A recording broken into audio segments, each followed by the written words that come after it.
A very good morning to all present, especially to all the conference delegates, distinguished guests, ladies and gentlemen. Welcome everyone. Bismillahirrahmanirrahim. Assalamualaikum warahmatullahi wabarakatuh.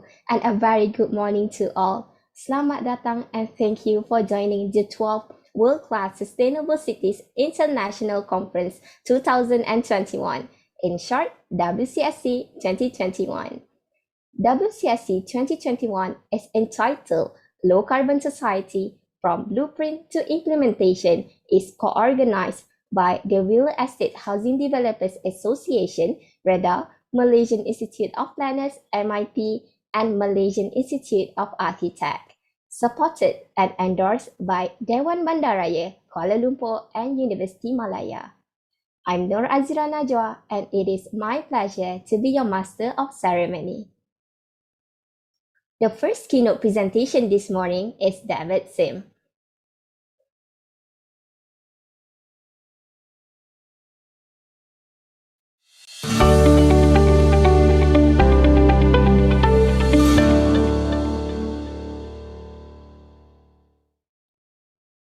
Mr. David Sim is an architect, planner, former creative director of Gale, author of Soft City, Building Density for Everyday Life. With some 20 translations to date, the book Soft City has established David Sim as a thought leader in urban livability and sustainability planning.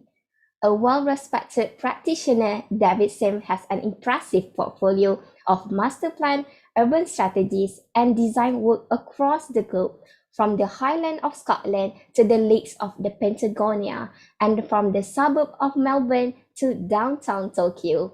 Based in Sweden, David Sim now works as a senior urban expert for Gale as well as on his own, making cities, towns, and villages softer. Please help me in welcoming Mr. David Sim. Hello, my name is David Sim. I wish so much I was with you in Kuala Lumpur today. I'm sorry to miss this important event, but at the same time, I'm so glad that it's happening. So I want to present to you something about the idea of a soft city. And that might sound like an oxymoron because you think of the city as a hard place, but the soft city can be a place which helps us solve some of the big problems we're facing in society. So what is a soft city? A place where people can get connected to planet, to place, and to other people. This is Malmö in Sweden. And who would imagine that people would dance tango on a spring evening in a public space? And that's just a sign when you get things right, people behave perhaps in surprising ways. People connected outside with other people, very much feeling they're part of a place. This is part of a housing exhibition, 20 years old, built on a brownfield site in Malmö, where the contemporary architecture is maybe the buildings are much closer to each other than we're used to. Smaller, more intimate public spaces, and a scale which works very well at eye level. It's a scale of opening the door, saying hello to people passing by. It's the scale of opening your window and speaking to strangers. And it's a scale, that human scale also promotes trust, so that your children could maybe go outside and meet strangers, sell juice or sell coffee to strangers on the street. Or maybe going out on a Tuesday evening is taking a pizza down to the waterfront, sitting in the public space and being part of a wider community outside, kind of connected to place. And of course, this is Scandinavia, so they're Vikings, so they even jump into the sea. This was never planned, this was the harbor. But what's extremely soft is when in the neighborhood, people walk around in their dressing gowns in the mornings or the evenings, and you meet your neighbor in their dressing gown going for their swim. And even more surprising is when they go for their swim, they leave the door open. They leave the door open so the cat can come inside and outside. And it's as if they were living in a little village in the countryside and not in the middle of a big city. And I suppose in this way, you could say that neighborhood is not just a place, it's a state of mind, it's a way of being. And you think, oh, how cute, Swedish people dancing tango and walking around in their dressing gowns. how is this in any way relevant to some of the challenges Malaysia is facing in terms of making sustainable places? And we know, because in Sweden we've got Greta, and she's reminding us of all these important climate challenges. We're seeing incredible floods in Scandinavia, which are, coming year by year. We're also seeing a pandemic, not just of COVID, but of heart disease, obesity, and diseases which are related to lifestyle. And also we're seeing a pandemic of loneliness, that although people are in cities, they're actually feeling very, very isolated. We're seeing, of course, challenges of inequity. And of course, everybody is stuck in traffic as cities are becoming so congested. And urbanization is one of the biggest challenges we're facing. How can we do urbanization in a way that makes sense and is kind to human beings? And it seems hard with all those threats of the climate change, the threats of urbanization, the people stuck in traffic congestion, inequity. How can we solve things? But it's all about relationships, people to place, people to people, people to planet. Can we improve those relationships? And can it be an opportunity to connect people, to make people enjoy the place they're living in, people to live with the weather, to be connected to the nature of their place, and also to be connected by mobility, that physical mobility could also be about social mobility. And coming back to this idea, I think we have to think about neighborhood as relationships. And this guy sitting on the edge of a building, this is Espen, who gave a lecture yesterday. He's sitting on the edge between inside and outside. The doors are open. It's a cafe which is connected to a place, to the street, to the square. It's connecting people to people, and of course people to the planet, because you're inside and outside. Very simple things that keeps you connected. And in this way, these places like Malmö, can be places of connectivity, where different people meet different people, where people spend time outdoors in different weathers, and people feel connected to these places. And in this way, I think we can see the city as a solution. And there's this picture I found in this old picture of Paris, and this was supposed to be a picture of the bad old days, where you see this building with the layers, with the rich merchant or the family on the first floor, and the second floor, the middle class family, the poor people under the roof. And of course, it's talking about poverty. But in old Paris, all those different people lived in the same building. They used the same stair, and outside, they were used the same streets, and they had access to all the assets of the city. Today, those poor people in the attic, they live like 20 kilometers away in another suburb. So can we find a way to kind of allow people to live together? And I've kind of created this kind of little equation that density times diversity makes proximity, that making high buildings, dense buildings, fat buildings isn't enough. Without diversity, it's not interesting. But density and diversity gives you closeness. It gives you the likelihood of being close to useful things. And then the city makes sense. And so from this point of view, we need to think about a greater diversity of building stock. We need different kinds of spaces, streets and squares, backyards and gardens, ground floors and top floors, basements and penthouses. We need greater diversity in the building stock. And that's kind of the basis for Soft City and what we're trying to do with Soft City, to bring together all those things, public and private, busy and quiet, working, living, leisure, all those things in one place to allow us to live locally. And this idea of living locally, perhaps the most important thing since the pandemic, we've discovered it's incredibly important that everything you can do is close to where you live. We can talk about the 15-minute city, but we can also talk about the 1 minute, the 3 minute, and the 5 minute city, and how that helps you in your everyday life. Simple things about the juxtaposition of different kinds of buildings, this pattern of cities, which we've been doing all over the planet for thousands of years, just mixing different buildings next to each other, and the value of enclosure. One of the simplest things in architecture, to create a protected space, that a courtyard creates a protected airspace, creates protection, privacy, it allows so many things to happen. In Copenhagen, we discovered that this backyard, the courtyard, didn't need just be a place for air conditioning units and dumpsters and parking cars. It could become a common garden, a shared space in the middle of the city, kind of a safe, this yellow is the kind of the common zone, that the different buildings can share an inner world, a common space where your kids can run out and play safely, where they've always got a playmate because there's somebody outside. And looking down, you've got hundreds of parents watching into the courtyard. You can be cooking dinner. You can see your kids. The distance, the height is low enough. You can shout out. You can tell them to do something. You can shout them in again. Maybe it takes the kids 45 seconds to run outside and play. And they've got a traffic safe place in there, just behind their apartment, connected to their apartment. It's also a protected climatic space, because as a protected acoustic space, because free from the street, is quiet. You can sleep with an open window. You don't get the noise of the traffic. And of course, it's a protected climatic space as well. So things grow, plants can grow that maybe wouldn't grow outside. It's more protected. You can hang your washing out. The good microclimate also makes it's a little bit cooler in the summer. It's a little bit warmer in the winter. That's important for us in the north. And what we're seeing now is all over Scandinavia, we're building courtyards.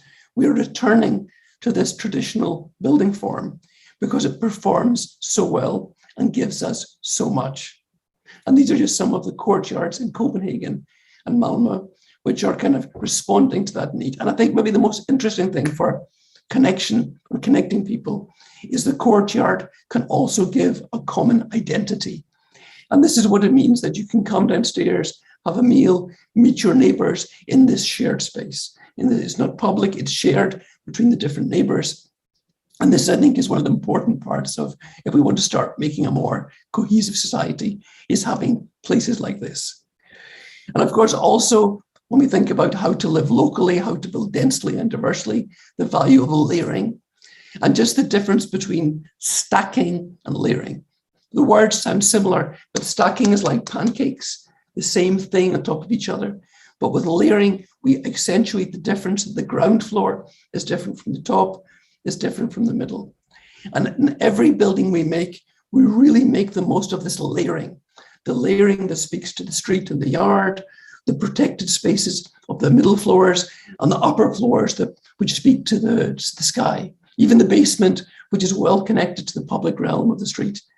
And just making the most of those things allows us to deliver a greater diversity of activity in the same place, on the same address.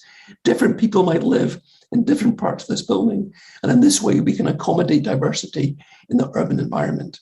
What we've discovered is that the ground floor is always the most valuable, whether it's for shops and businesses, public services, but also when it can be a home.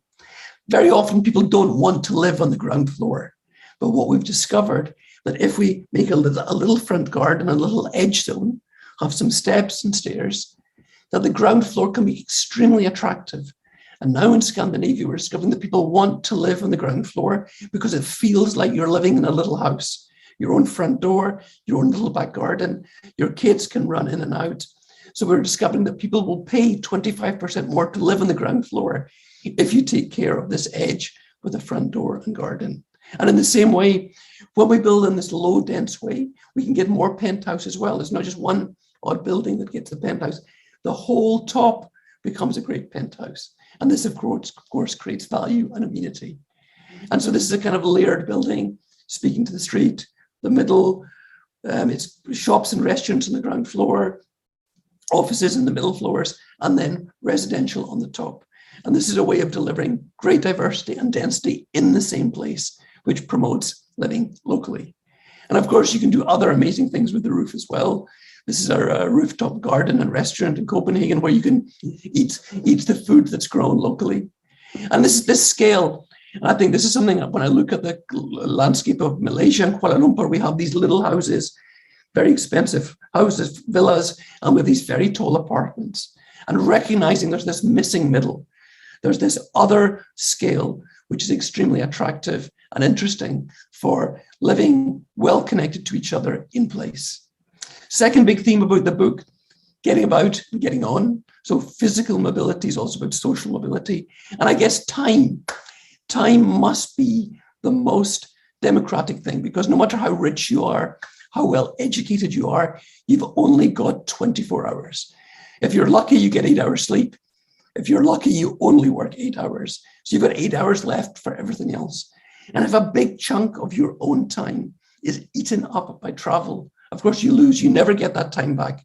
And this golden part, your time, the time when you take care of yourself, when you read stories to your children, when you spend time with your family and your friends, doing the things that you're passionate about.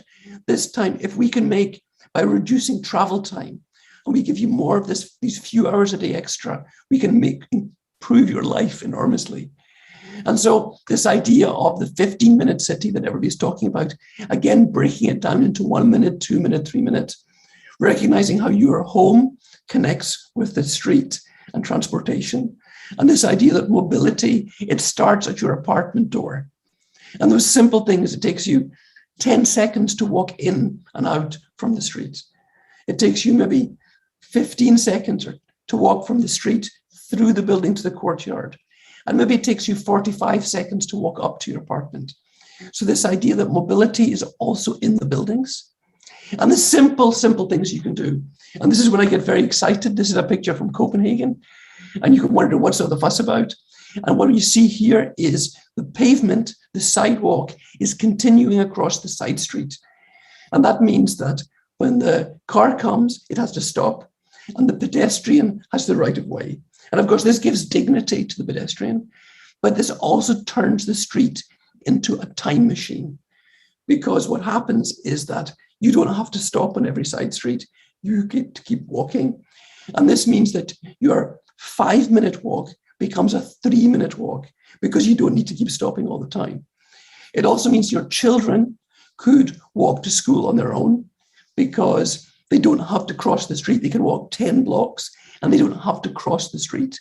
And that's a real time machine, because if your kids can walk to school, apart from the fun they can have and the freedom they can have, it also means that you can have more time for yourself. And for City Light, this is again a gift of time, a simple detail which changes the priority between cars and people and changes the dynamic of how we move around the city.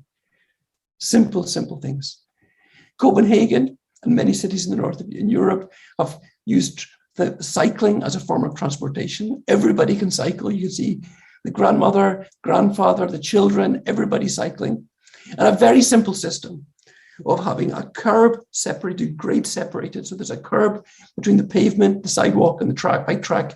There's a curb between the cars and the bicycles. You always go in the same direction. So it's always, you go instinctively with the traffic.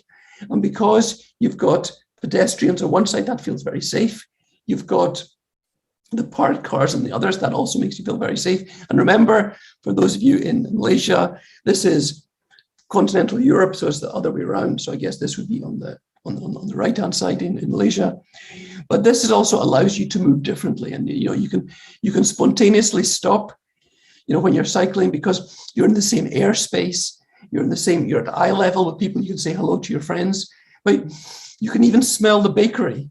So if you go around in European cities, you'll see the bicycles spontaneously stopped at the bakery or the shops, because it's easy to stop. You are connected. You're connected to people and place. You're connected to commerce. And in this way, it all fits together, that these thoughtful small details allows coexistence in the city, the symbiotic relationship, that the pedestrian, the cyclist, the cars are more comfortable because the cyclists are out of the way.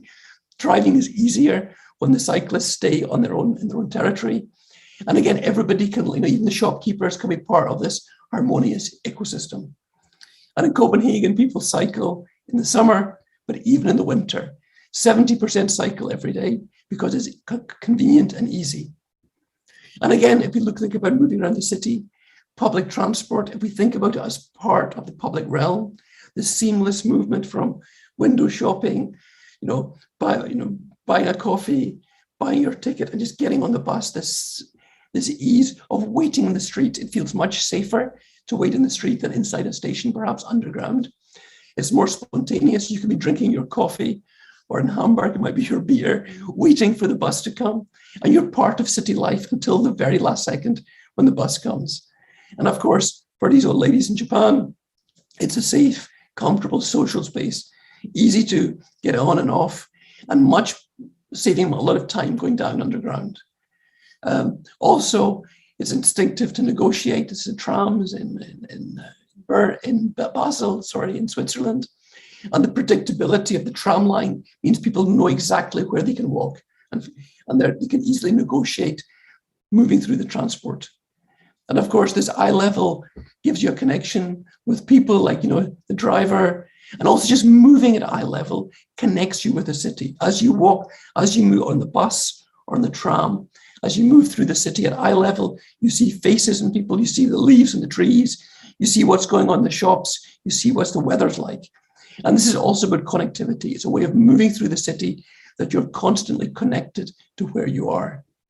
And of course, public transport is also a place where you can meet, where you can engage with people. And of course, different people meet. And it's a little moment on the tram in Germany where three people from three different cultures meet. And of course, there's nothing more delightful from this German grandmother than seeing these different these little young children, little babies. And this is how we can meet in public spaces. So public transport is also a public space.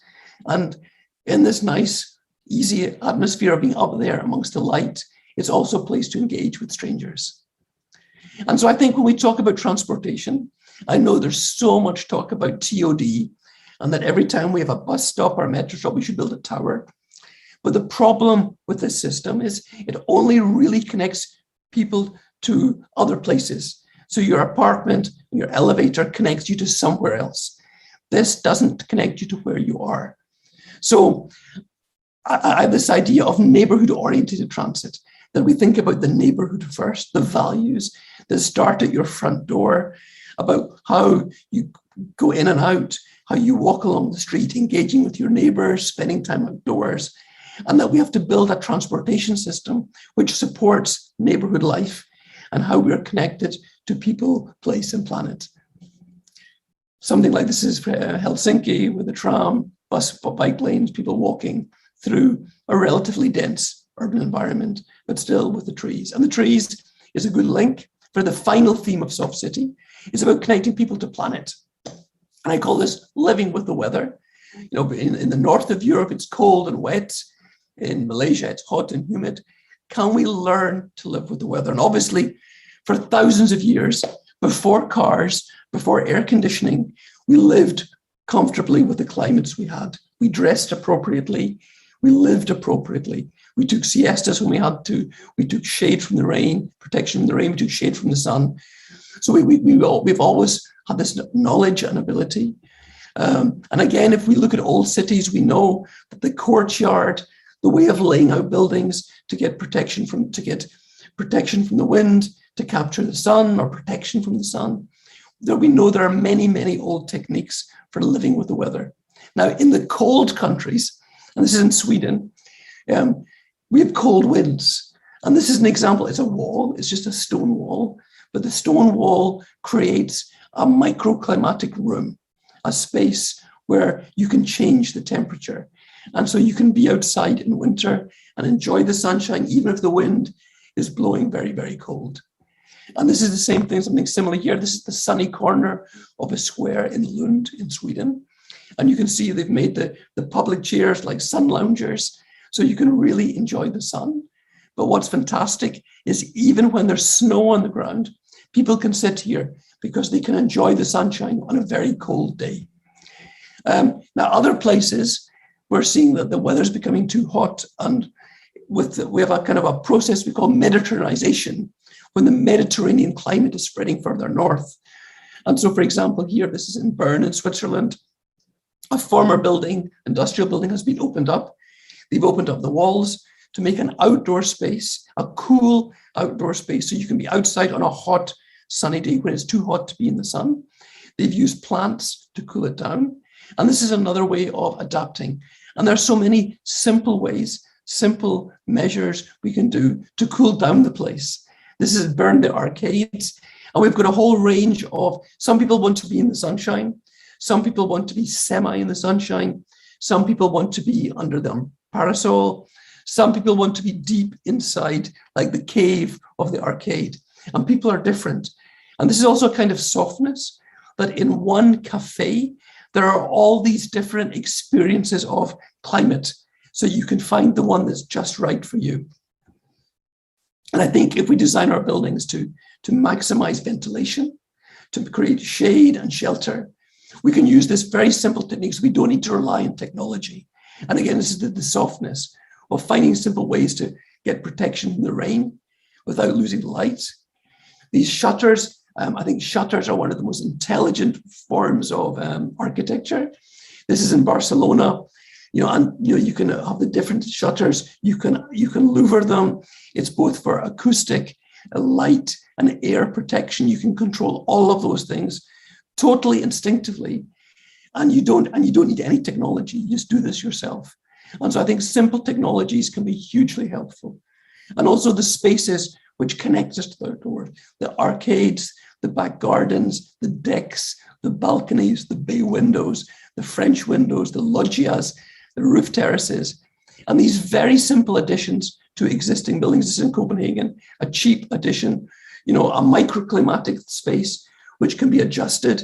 This is in France. You can see the louvered screens. So this is a space which can work in different seasons. Simple technologies which allow us to live better in our buildings and allow us to be better connected to the forces of nature. Another one, this one in Paris, using plants, the cooling qualities that plants give us to help cool down a place. And finally, yes, this is back in Copenhagen. I talked about the floods which come there every year. How did they solve that? Copenhagen was faced with a huge challenge. Should they spend billions and billions of kroner creating big concrete pipes under the city to deal with the flood water when they have these cloudbursts 2 or 3 times a year? Instead, rather than building something underground that nobody would see, they converted street space and car parks into green space. They created green, soft landscaping, which was floodable. And the idea was that during heavy rainstorms, they can collect the rainwater locally and allow it to filter very slowly. And a few days a year, you've got this poetic reminder of climate change. But what's importantly, 360 days of the year, you've got beautiful public spaces which the public can enjoy. So this is a cheaper solution, but it's a much more smarter solution because it allows people to be better connected to the outdoor spaces. And rather than burying the technology, the pipes underground, you explain climate change through public space. And this is just an example of the climate quarter in Copenhagen. Of course, it improves the amenity for people living there. It absorbs heat, it reduces the heat island effect as well. And finally, oh my goodness, what's this? This is in Bern in Switzerland, people walking around in their swimming costumes in public. And this is because they've learned to swim in the local river. Swimming in the local river, where it's cool in the summer.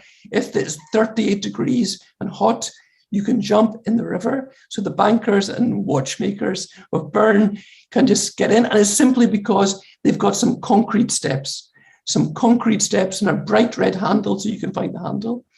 And it's a simple way of learning to have swimming in the city. This is in Copenhagen.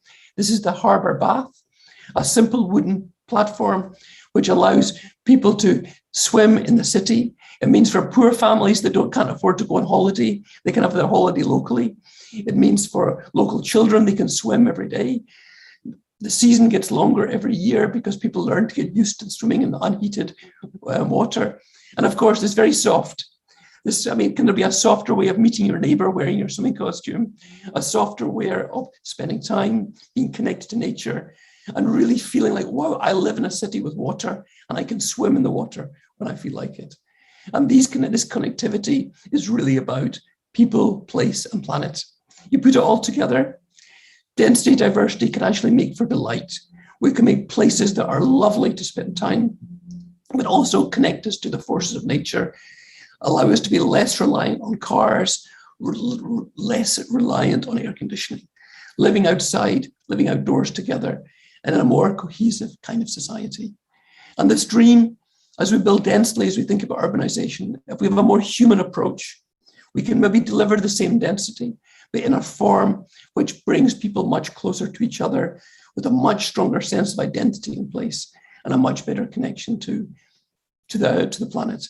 And around the world, we're seeing this new scale of architecture, a new scale using simple solutions, simple technologies, a scale which allows people to live connected and close to each other.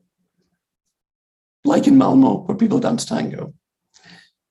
But is any of this relevant to Malaysia? You're thinking, oh, this is so cute, swimming in Copenhagen, dancing tango. Well, when I look in Malaysia, I know that you have an amazing tradition of vernacular architectures, Chinese merchants' houses, which have amazing microclimatic potential. You can be in these spaces, there's no air conditioning, and the climate's fantastic. So there are ways of building in Malaysia which don't need air conditioning. And even for me, when I surf the internet, I can see there are this new interpretations of traditional architecture. At the same time, I know you've got traffic challenges. And I can see there's this whole mapping project to map cycling Kuala Lumpur. And I'm just looking on the internet, there are some amazing heroes of urban cycling. And what's fantastic when I see these images, all kinds of different people cycling. And I'm especially happy to see the mom with her children cycling around Kuala Lumpur. And this shows it's possible. It shows there's an appetite for different ways of moving around the city. Also, there's the cycling mapping project. And finally, in those long corridors with the electrical pylons, there's some fantastic groups. Here, the community at Hartamas, the community gardening in those corridors, communities choosing to work together, spend time together in the outdoors. So I think the interpretation of soft city in Malaysia may be very different from Copenhagen or Bern, but I still think there's an appetite for a soft city in Malaysia.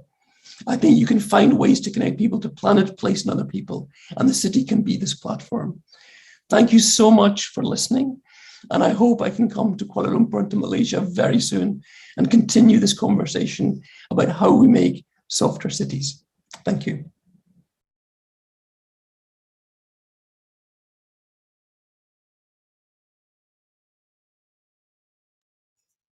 Thank you so much, Mr. David Sim, for the presentation.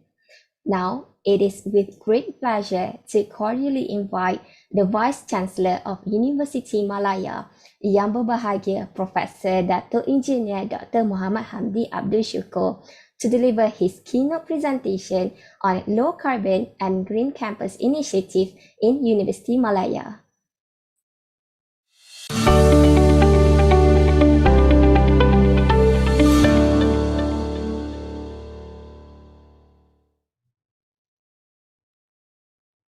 Yang Berbahagia Professor Dato Engineer holds a Bachelor of Engineering Mechanical degree from the Imperial College London, England, a Master of Science degree in Advanced Manufacturing and Management Technology from the University of Manchester Institute of Science and Technology, United Kingdom, and a Doctor of Engineering degree from Kyoto University, Japan.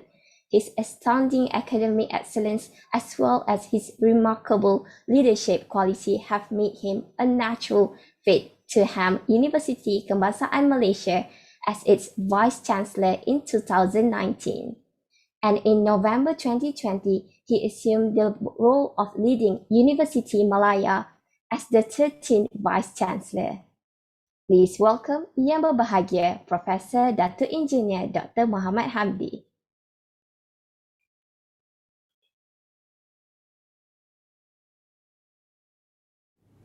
Assalamualaikum and very good day. Honorable guests, ladies and gentlemen, it gives me a great pleasure to wish everyone a warm welcome to the International Conference on World-Class Sustainable Cities 2021 WCSC. I would like to congratulate the organizers of this conference, Real Estate and Housing Developer Association of Federal Territory Kuala Lumpur, Malaysia, Institute of Planners and Malaysian Institute of Architects, PAM, with its strategic partner Kuala Lumpur City Hall for making this conference happen. I'm very pleased to learn that this conference has brought together built environment professionals, city managers, residents group associations, and various city stakeholders with the aim of discussing the current trends and challenges of becoming world-class cities. Low carbon society, from blueprint to implementation. The chosen theme for WCSC this year shows the commitment of the built environment professionals, particularly the town planners and architects, in promoting agenda towards sustainable development. Therefore, it is a great pleasure for me to share University Malaya's journey in promoting low carbon initiatives and becoming an exemplary green campus. Let me start by focusing on the specific issue of carbon emission. And we all know that major industrial cities have been known to be among the major culprits when it comes to issue of carbon emissions. Likewise, climate change has certainly impacted many cities in the world too, and Kuala Lumpur is not spared either. We all know this, as we have heard, read and seen the frequent incidences of flash floods and landslides in Kuala Lumpur and the Klang Valley in general. And here in University Malaya, we're set right in the middle of the city and faces the same challenges when it comes to flooding, fallen trees due to soil erosion, and the traffic congestion that greet us as soon as we drive out of our gates. This is because in fact represents Kuala Lumpur in microcosm, like a small city or community within a big city. With a steady increase in the number of campus population year by year, the university management constantly need to strategize the future physical development to cater to the needs of the growing campus community, as well as managing issues related to spatial planning, asset management, traffic circulation, to mention a few. However, I truly believe in this symbiotic relationship between University Malaya and Kuala Lumpur by sharing mutual benefits as well as common woes and struggles. At this juncture, I applaud the Kuala Lumpur City Hall for making a proactive action by providing frameworks in guiding the urbanization of the city in sustainable manners. This can be seen from the blueprints such as Kuala Lumpur Structure Plan 2040, Kuala Lumpur Climate Action Plan 2050, and Kuala Lumpur Low Carbon Society Blueprint 2030. All these plans indicate a clear commitment of Kuala Lumpur in becoming a world-class sustainable city and a city for all, as mentioned in the Kuala Lumpur Structure Plan 2040. As a part of this ecosystem, University Malaya must live up to these expectations and visions of Kuala Lumpur. Apart from aspiring to be a global university impacting the world, we realize that we have an obligation to Kuala Lumpur and the citizen of the world. We have to play our parts as a hub in promoting sustainability agenda and nurturing young minds of our future built environment players, which include the town planners, architects, and city managers, to be sensitive towards the global issues, especially with regards to climate change. And we are proud to be a part of the international and national movement in combating climate change through the establishment of various low-carbon initiatives and green campus strategies, which I will further elaborate in my presentation. Ladies and gentlemen, let me share some facts and figures about The campus community is made up of close to 28,000 students and 5,000 academic and administration staff. is also home to more than 4,000 international students. The existence of international community within our campus contributes to the diversity of culture in the campus. is also supported by 25 Center of Responsibilities ranging from various disciplines, built environment, medicine, science and technology, and social sciences, and hosts the biggest teaching university in the country, University Malaya Medical Center. Being the oldest university in Malaysia, we are also blessed with heritage buildings and sites, as shown on the right side of the slides. From the top is Dewan Tunku Chancellor, an iconic landmark located in the middle of the sprawling campus of UM. It is one of the few first buildings in Malaysia that has the influence from the legendary Swiss architect Le Corbusier.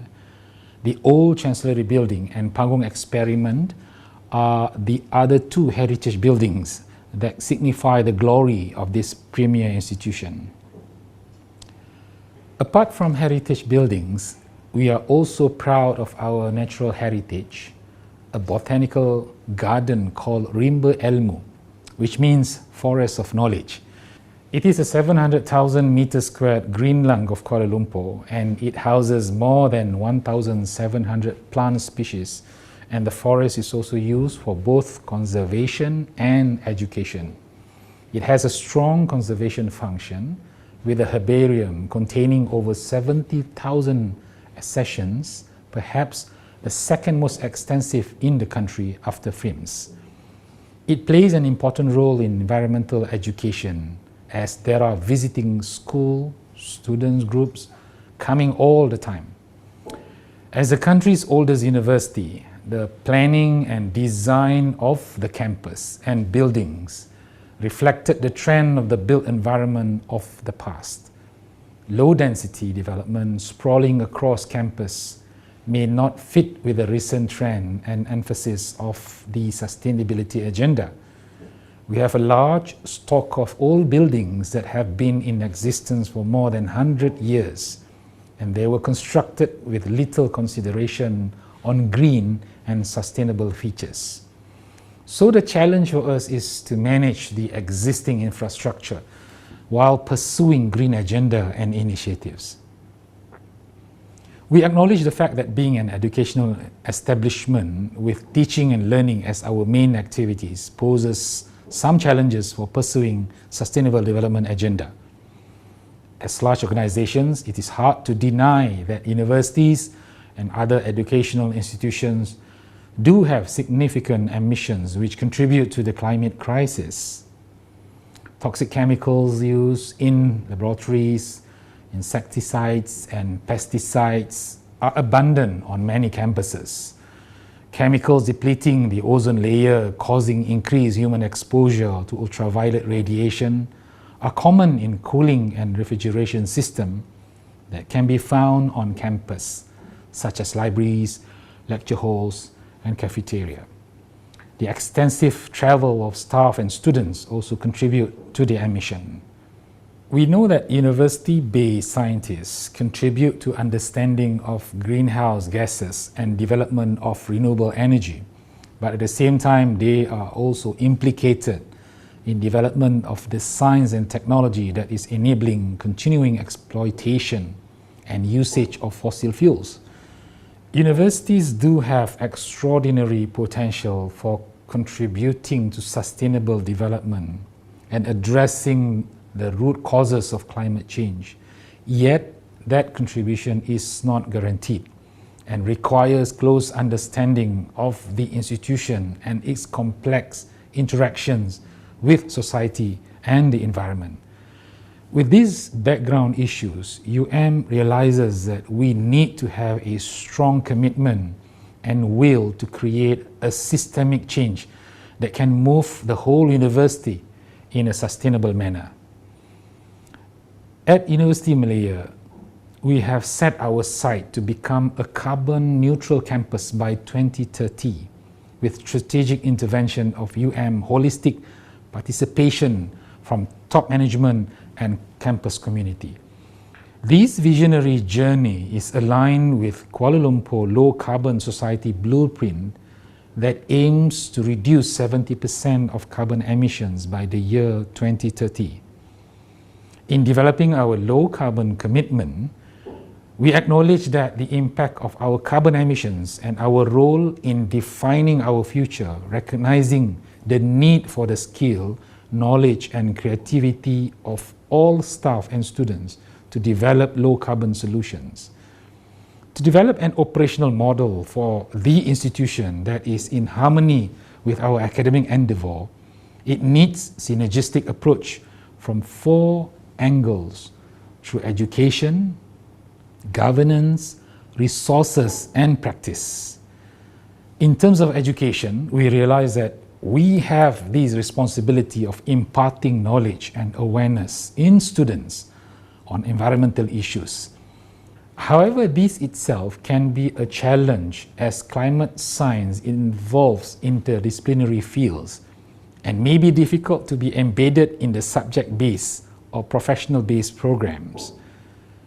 To overcome this, starting from this year's intake, all students are required to take elective courses under the cluster called Global Issues and Community Sustainability. This is to allow students to take courses outside their discipline and learn about real-world issues related to sustainability. The university management constantly reflect on how we can use research to shape the future development of the world, particularly in promoting sustainability. Through Interdisciplinary Impact-Oriented Research Grant, IIRG, and Living Labs, that I will elaborate further in this presentation, we have started seeing tangible impacts on the research projects. In the ecosystem we are working in, we can no longer afford to compartmentalize ourselves and working in silo. We need to have shared vision, clear strategic plans, and blueprints to ensure that the vision is shared, well received, and understood by the whole community, not only lecturers and students, but also cleaners and general workers. Through our own experience, we realize that our efforts are enhanced considerably by having input and feedback from individuals and organizations from inside and outside the campus community. These help to create and nurture partnership in the promotion and practice of sustainable development. Ladies and gentlemen, our journey in becoming a green campus started way back in 2008 with the establishment of CAS, which stands for the Community and Sustainability Center. And from this name, we can highlight 2 key words which can explain CAS role. Throughout the journey from 2008 until now, received various awards and recognitions for the effort in promoting sustainability agenda. In 2015, received the Green Era Award. In 2017, has been showcased as the only 2 participating Malaysian universities in Low Carbon Cities Framework, LCCF, since 2013, with 1 diamond rating recognition of Best Practice 1, i.e. carbon reduction level between 1 to 9%, at the International Green Tech and Eco Product Exhibition and Conference, Malaysia, IGEM, Kuala Lumpur Convention Centre. In the same year, 2017, won top prize Platinum KL Mayor's Tourism Award under the project Education Tourism, Campus Sustainability. We were also appointed as official trainer for green volunteers for SEA Games and ASEAN Para Games 2017.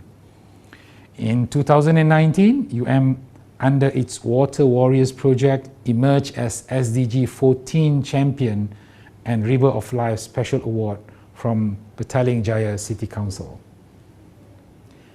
In the 2020 UI Green Metric World Rankings, is ranked 32nd as the world's most sustainable university. This is an increase from previous ranking of 34th and 36th in 2019 and 2018, respectively.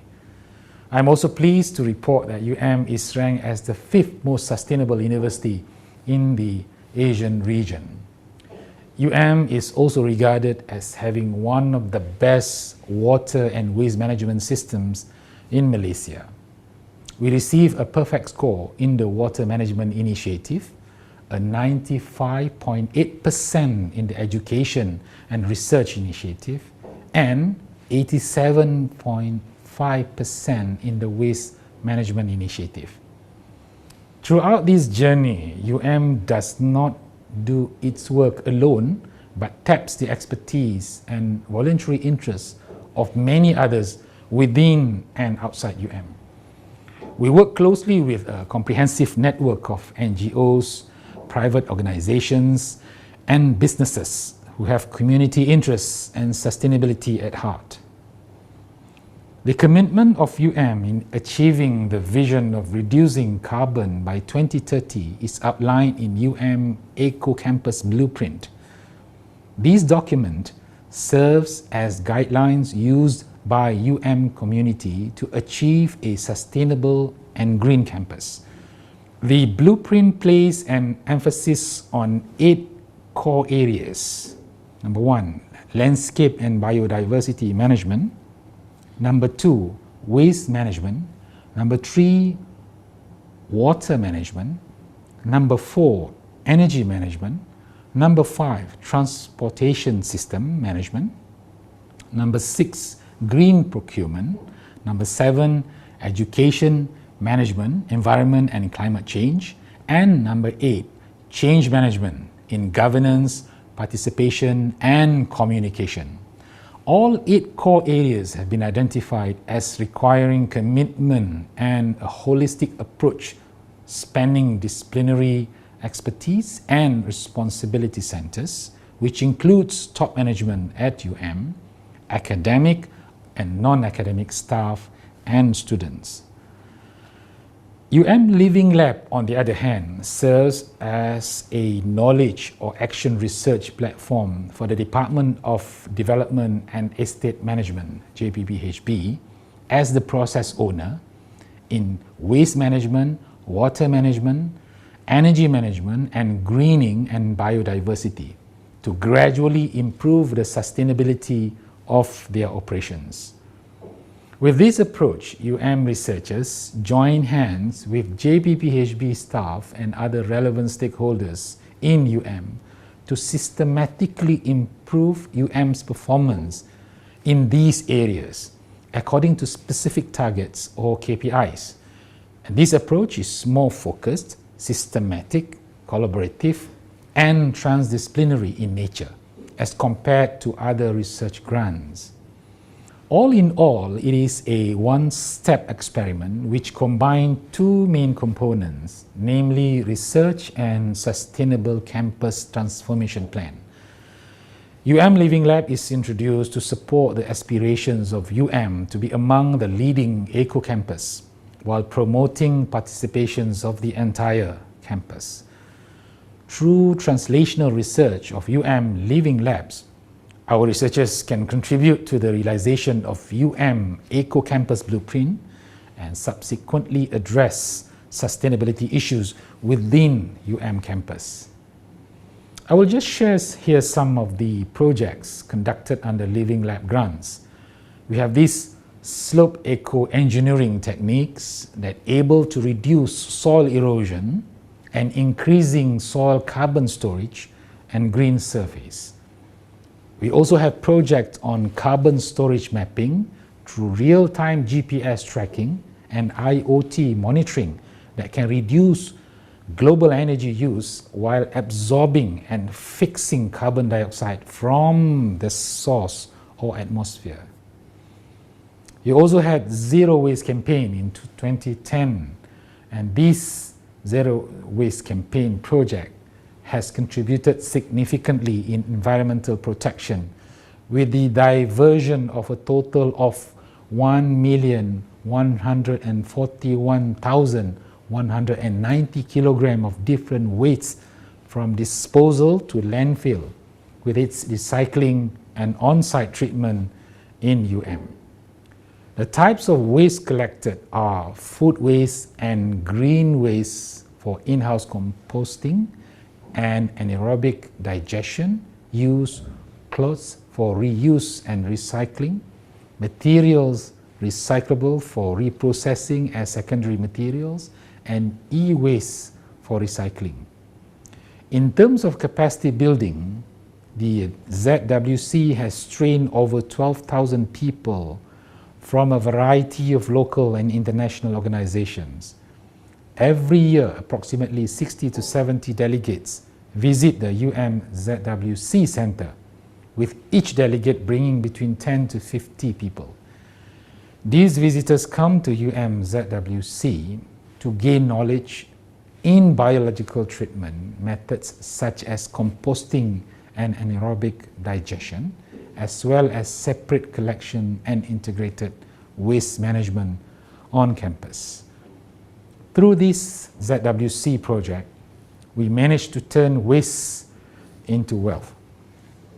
The monthly reduction of approximately 6 to 7 pools of open-top bin hauled to landfill has resulted in a total savings of more than 390,000 ringgit in waste disposal costs since the program's inception. In addition, proceeds from the sale of used clothing on the campus, total 38,000 ringgit, was donated to a variety of charitable organizations. More than 100,000 ringgit has been generated as income for the university as a result of ZWC's expansion of the circular economy approach through organic farming and capacity building trainings. All of these adds up to a total monetary gain for the university from this initiative of 490,958 ringgit since 2010. Under the flagship of Water Warriors, we managed to save quite an amount of water through installation of Mr. Timble rainforest harvesting system, an IoT water monitoring system equivalent to more than 300,000 ringgit bill saved. We also have the smart management of electrical appliances and energy saving using IoT. Through this project, we managed to save more than 2 million ringgit on our electricity usage, and we hope to expand this further throughout the campus.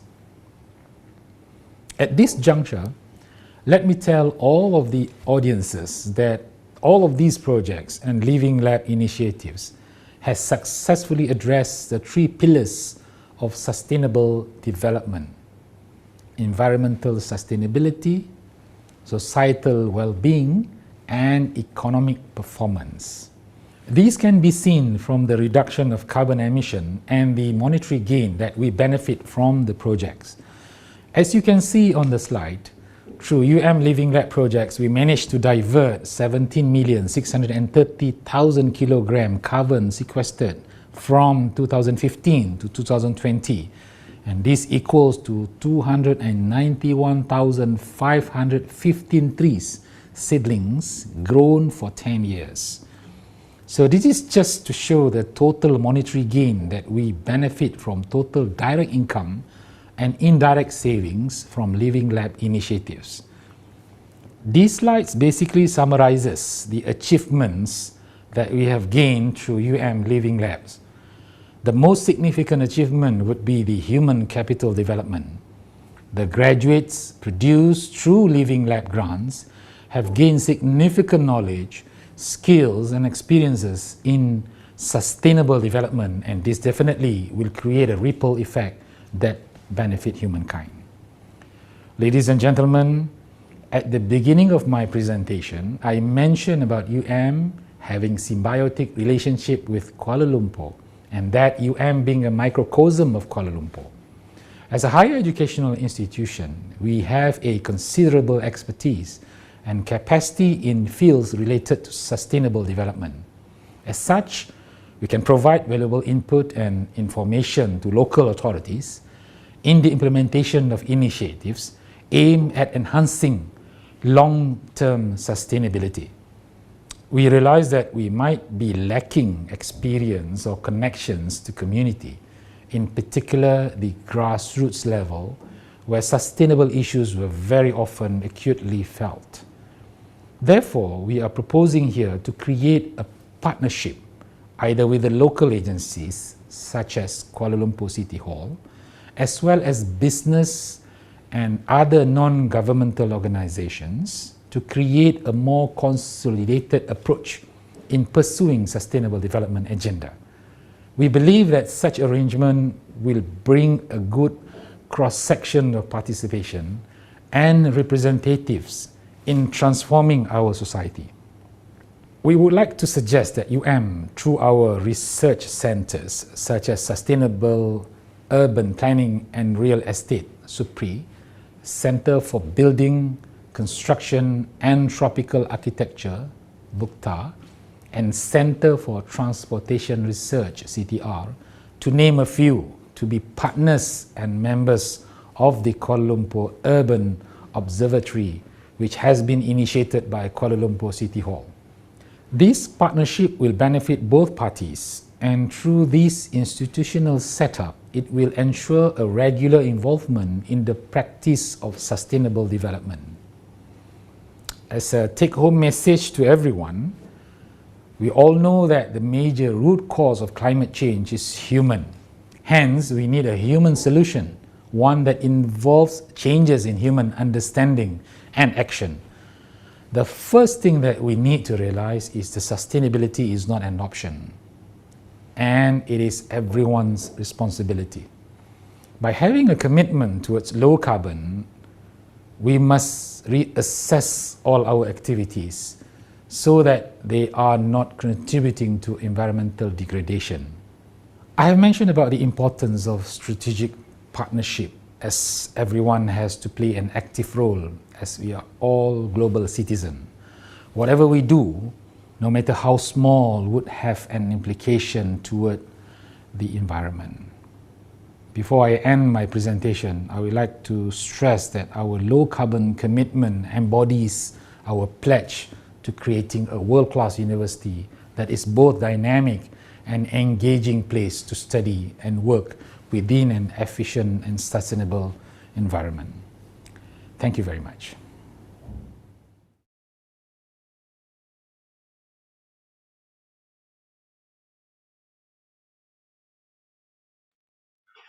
Thank you so much, Yang Berbahagia Professor, for the presentation. We will now go into our next sub-theme, Urban Environment and Greenery. The first paper is entitled Sustainable Master Planning, will be presented by a phenomenally successful and experienced speaker, Dr. Andy Bow from Foster and Partners. Hello, I'm Andy.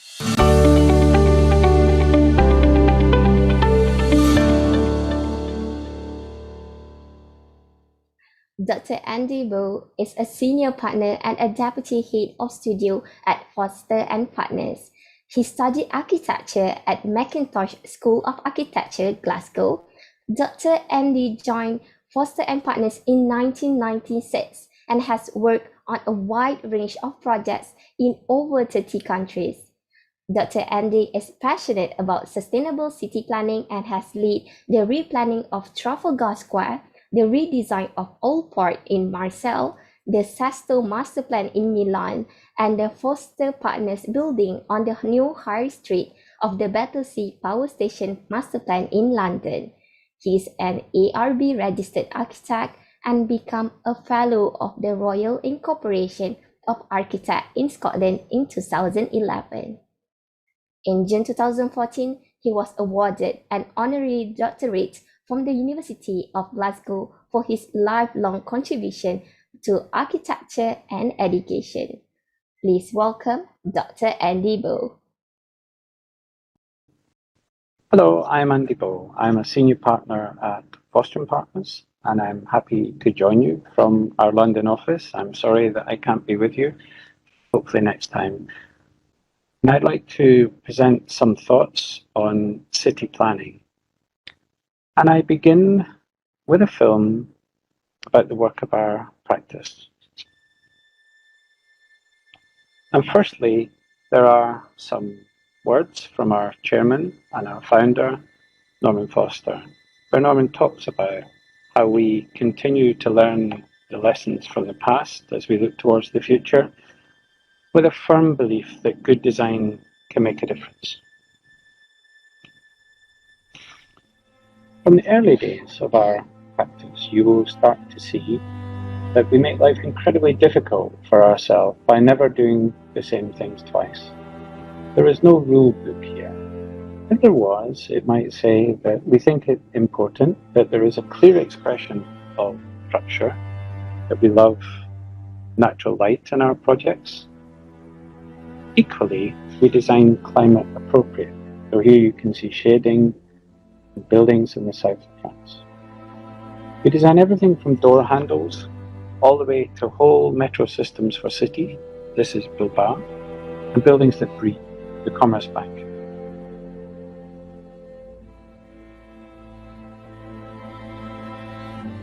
We've designed everything from governmental buildings, the Reichstag in Berlin, the Botanic Gardens in Wales, the Great Court of the British Museum. We do master plans, the work at Trafalgar Square, the university buildings in California, and cultural buildings, this time in Gateshead. We've also designed the highest bridge in the world, to quiet places to study in Berlin. A building that needs no introduction, this rate, to the Hearst Tower in New York. And we designed Wembley Stadium. We designed many master plans. This is Masdar in Abu Dhabi and the Dallas of France. City Hall in Buenos Aires, a children's hospital in Ireland. Again, we love the clear expression of structure, whether it's stainless steel or timber or breathless glass in an Apple store in China, or handmade bricks in China. No building's the same. Everyone is different. And we have great interest. And we even have a project on them. The same love here into the design. Whether we're imagining or plants, tables, everything about quality of deep and car, plane. We designed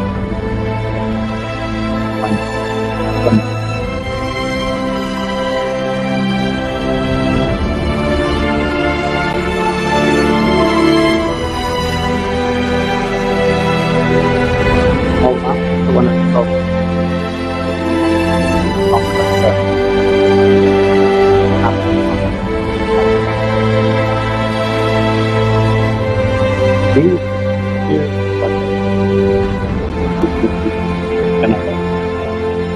And as you know, we are a firm of architects, but we're also so much more.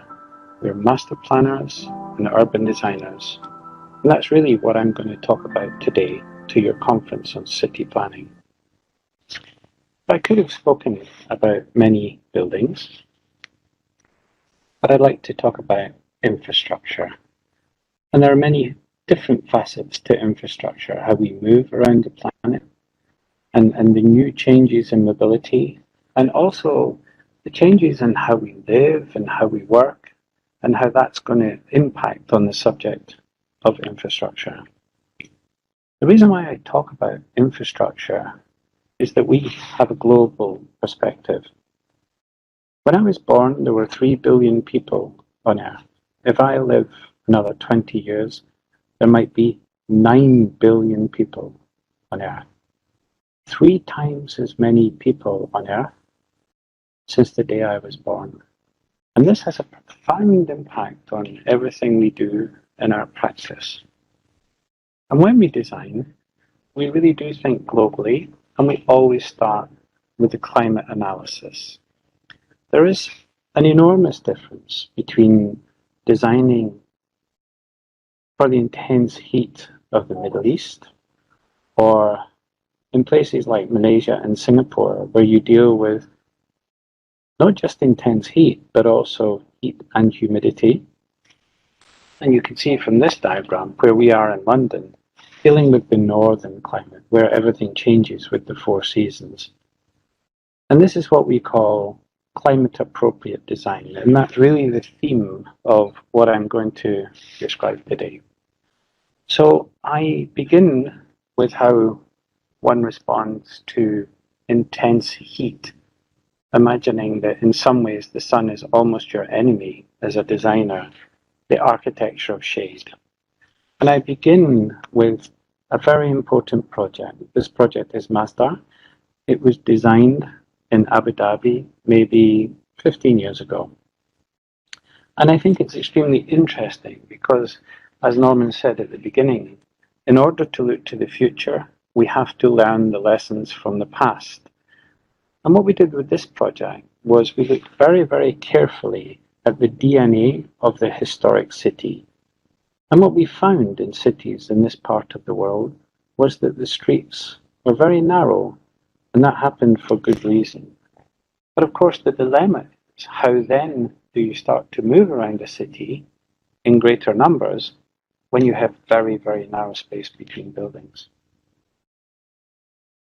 Everything here is done very thoughtfully, very analytically. And so the first thing we did was we went and measured temperatures. And we found that the space between the buildings were often still 46 degrees and the shaded spaces 35 degrees. And the buildings themselves were designed to combat the heat of the sun with dense thermal mass and screens, bales that were on the edge of the building as a first line of defense against the sun. And you can see that the desert itself measured 66 degrees centigrade, quite extraordinary temperature. And even more interesting when we started to study the city centres, that the temperatures were even higher. So radiant heat coming from the roads, the tarmac that's black, and from the reflected heat from the buildings up to 71 degrees. So this is about lessons learned in Masdar and how we created these narrow streets and how we had buildings that had screens, that had veils like the traditional vernacular architecture, and everything was designed with a specific climate in mind. One of our ideas was to try and create a space, a courtyard, that was a bit wider than the traditional streets, but it was important to find a way to begin to cool the space. You could see the temperatures that used to arise here. So the idea of a tower is a dehumidifier. So water goes to the top of the tower. Water is heavier than air, and as it comes down, it evaporates and it creates cool. And then in the early evening, children come out to play. And the answer to the point I made at the beginning of how do you then move around this new development with narrow streets, the answer lay below. And the answer lay in personal mobility through electric vehicles travelling underneath this master plan. Masdar was also important because we worked with many of the world's great universities to see what could be done to harness the energy of the sun. And there were many lessons learned. 15 years on, when we begin master plans in the Middle East, they start with the same philosophy of neighborhoods, of areas that are grouped together, and again, looking at harnessing the energy of the sun, but also looking how to harness water that may be available. And going back to the point I made at the beginning, with the rising population of the world, how are we going to feed everybody? So many areas of research in hydroponics and biophilia. Masdar was a very important project, and from that we started to grow enormously the urban design and city planning group within Foster & Partners, to the extent now that we're building all around the world. On this slide, there are master plans in India, in Greece, in Sweden, in Australia, and many other countries. And we're now at a stage where we're designing over 130 million square meters of accommodation around the world. It's a very, very important part of the work of our practice. And again, wherever we are designing, we always recognize the importance of climate analysis. So staying with dealing with intense heat, this is another project. This is the airport in Amman in Jordan. Very similar to Stansted Airport in London, which was modular, which allowed it to extend over time. Stansted has been extended twice in its lifetime already, and now I believe there are plans in Amman to do the same. But the difference is the idea that when we began this project, we were almost drawing these concrete palm trees, but they were solid. They had density to cut out the high angle sun. Climate appropriate design. And another example in the region, this time in Dubai. And it's a building that really stands out from the crowd, not through the shape that it has. It stands out because it's at a different angle to every other building. And the reason for that angle is the angle of the sun as it rises in the morning and sets in the late afternoon, evening. And the cores are placed on the side of the building as the first line of protection, a bit like the Hong Kong and Shanghai Bank. What's also important is, because here the sun is really right above your head, that there is horizontal shading all the way down. And you can see in the middle image the idea that you should create an anticipation of entering into somewhere cooler with the movement of water, creating coolth as you enter. It's an interesting phenomenon that I often talk to students about. How when you come up against such extreme climates, it's such a great challenge, but it's also every challenge is an opportunity.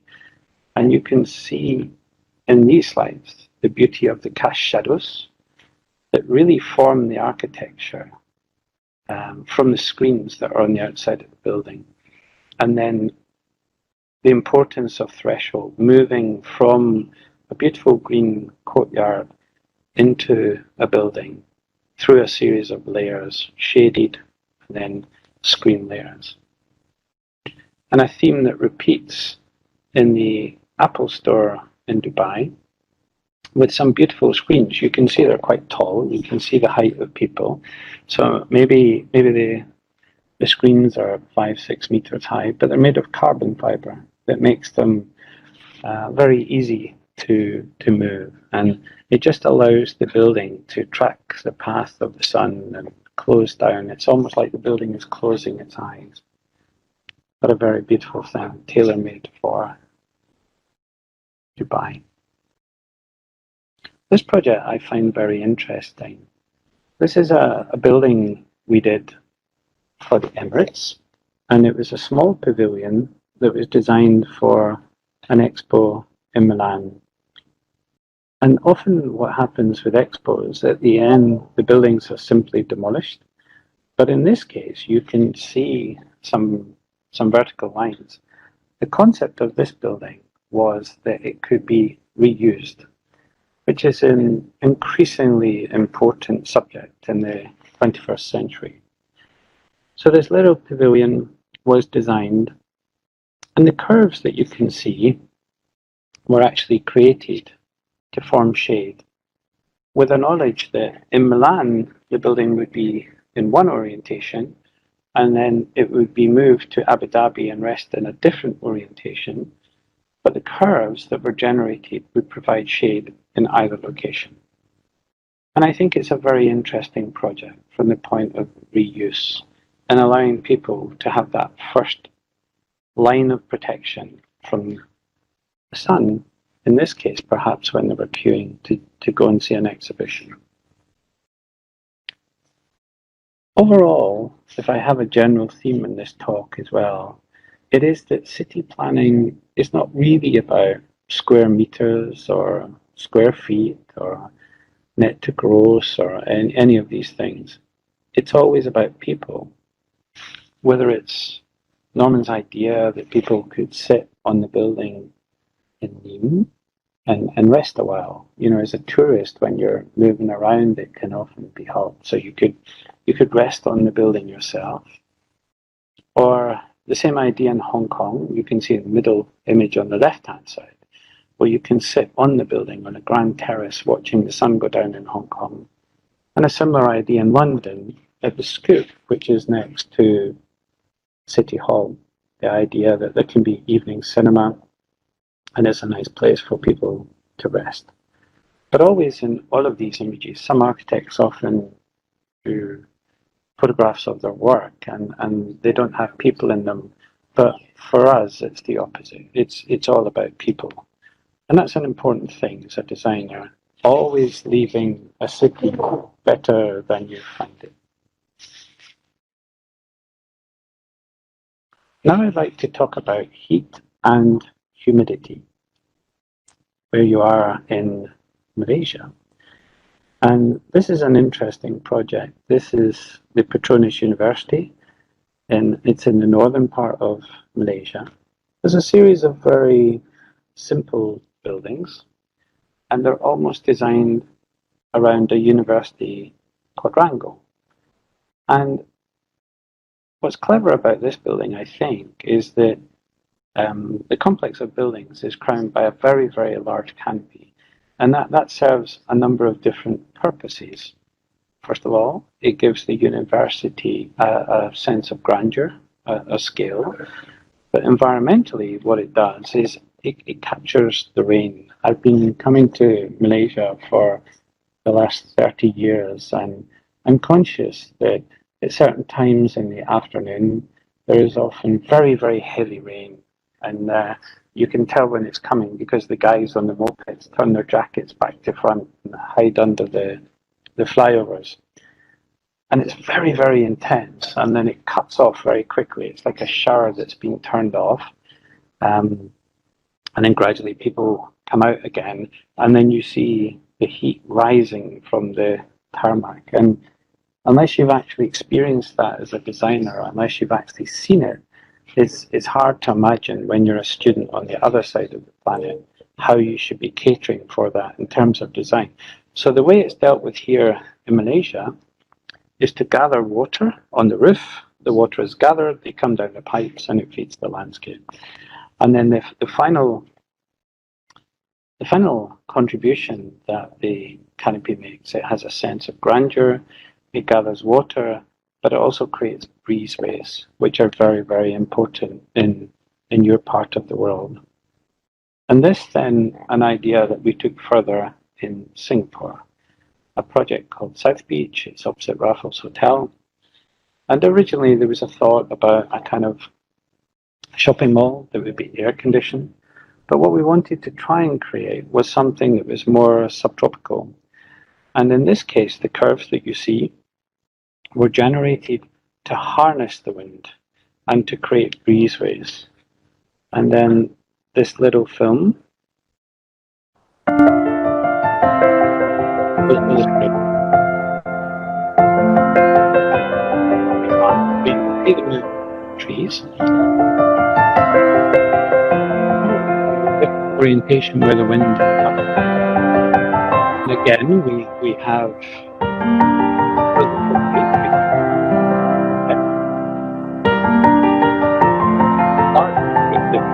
the business is also angled for the wind. We managed to keep the existing buildings, and you can see how the canopy widely up.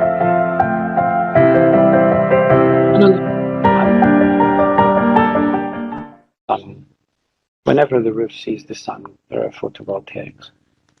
So the idea of trying to create a subtropical experience, if you've been traveling for 13, 14 hours from London and you're going to stay in the hotel, then as soon as you get out of your taxi, you've perhaps been in an air-conditioned taxi in London, moved through an air-conditioned airport, you've been in an air-conditioned plane for 14 hours to get in another air-conditioned taxi. And then that moment when you step out the taxi that you know you're somewhere wonderful, you're in Singapore. That for us is a very important thing. And if you get it right, you can tell 5 o'clock on a Friday evening, people in shirt sleeves relaxing, the historic buildings have been retained, you know you're in Singapore, and you're surrounded by beautiful landscape. Climate appropriate design. So now, how we move. Well, this of course is a very important subject, and perhaps if the last 2 years has taught us anything, it's to think more carefully about all the decisions we make, including how we're going to move in the future, how often we're going to get on planes and trains and so on and so forth. But imagining that people are going to continue to travel and move around cities, how can we make that experience better? I joined the office on May the 1st, 1996, and I'm very proud that on May the 1st, 2021, it was my 25th anniversary in the office. And the first project I worked on was the pedestrianisation of Trafalgar Square. We removed some of the traffic from the north side. We introduced 2 small holes in the wall. There are some public toilets, you can go, there's a little cafe, small architectural interventions, but interventions that would have a profound impact on London. Because at the time of this study, we started to explore with all the other parties how to make London less polluted. So the northern side of Trafalgar Square 25 years ago looked like this, diesel-laden buses and cars. And it really wasn't a very pleasant place to be. Some photographs from that time, really the only thing to do in Trafalgar Square was feed pigeons, and the people really weren't important. They were all kind of hemmed in, they were treated like cattle. And the cyclists were really the enemy. You can see the sign in the middle. All pedal cycles left in the area will be removed by the police. And it was the start of working with Professor Tim Stoner, originally Professor Bill Hillier at Space Syntax, University College London. And we were starting to look at pedestrian movement in cities, some studies that they had instigated. And the little image on the bottom right is just showing that red are tourists and yellow are Londoners. So Londoners really weren't going there. And as pedestrians were crossing to navigate around central London, it really wasn't very pleasant, and it often wasn't very safe. So something had to change, and change it did. And we made lots of intervention. But the good thing is that those interventions, when we started talking about cycle lanes, a congestion charge for central London, ideas that we were making it more difficult to drive through the centre of London, in the hope that people would take public transport or change their journey time, or they might not travel at all, but they'd think about how important it was to come into the city in different ways, maybe staggering their times, as I say. And all of those ideas, 25 years on, have extended and extended and extended. So the cycle lanes continue to extend, the congestion charge continues to extend. And particularly during COVID, it was a reminder of how London could be a better place when the planes stopped flying and the trains stopped running and the cars stopped moving. It just smelt and felt fresher. More and more people were cycling, walking to the local shops. And like many other cities over the last few years, London has become more of a 15-minute walking city rather than something that was very, very centralized before. And perhaps that's a sort of model for the future of other cities in the future. So that small project, at the same time, I'm enormously lucky to work on the United Bridge, a bridge from the Cathedral to the Tate Modern. Very important project because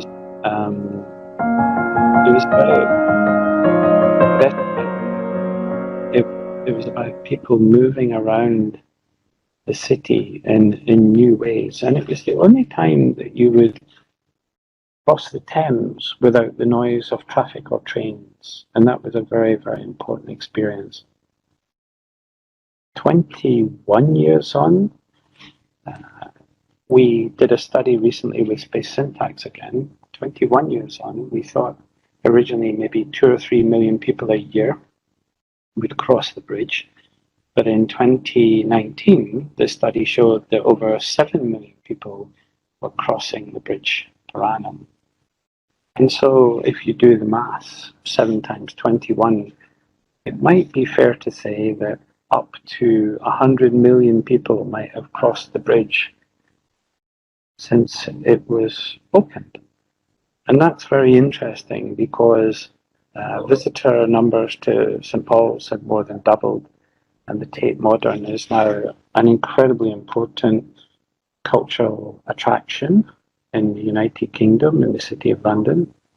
And that's led to further urban regeneration all the way around the South Bank and future prosperity for Bankside. So it's very, very important how infrastructure can make such a powerful contribution to not only the spirit of cities, but adding value to cities through really pleasant ways to move around the cities that we have. The bridge, as I said, was the time when you cross the Thames without the noise of traffic or trains, and it was designed to encourage people to slow down, to stop a while, and to float above the skyline of the city. A very minimal structure. And I think that in many ways, of all the things I've worked on here over the last 25 years, it's still the one I'm most proud of. These philosophies of people-centric design continue today, and I was also very lucky to be involved in this one, which embodies many of the ideas that I've just described in Trafalgar Square and the Millennium Bridge. This is the old port of Marseille. This was a competition that we won. When we went there, we found that the streets were very, very similar. The areas were fenced off, and in many ways, people weren't important. They were really designed by highways engineers.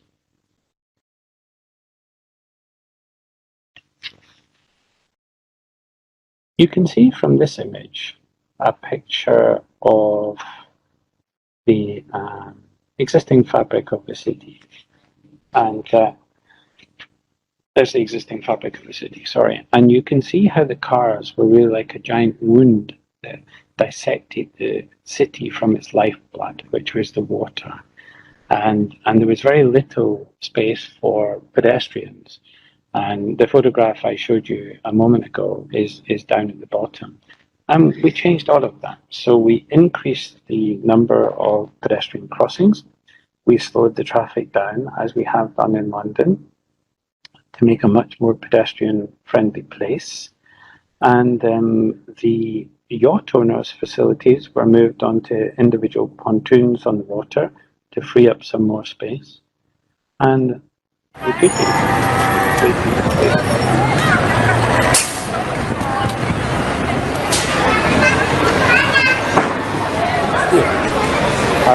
we created a single politic canopy, a mirror-like canopy.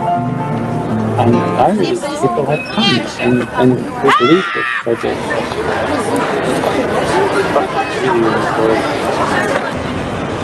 and the canopy itself is because we noticed that the water, sun was reflecting the water onto the buildings in front of us.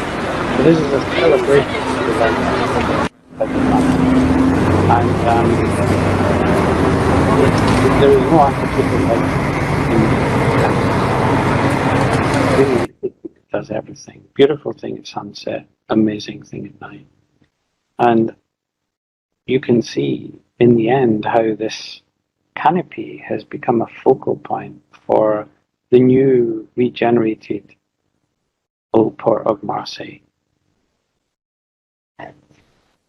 So I'm extremely grateful to be given the opportunity to talk to your conference. Again, I'm very sad that I can't be there in person, but hopefully next time.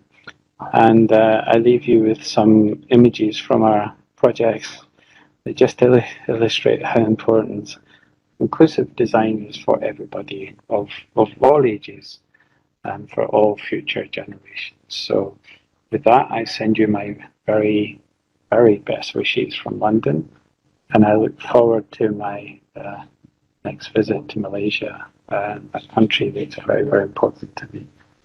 Thank you. Thank you very much, Dr. Andibo, for the informative presentation.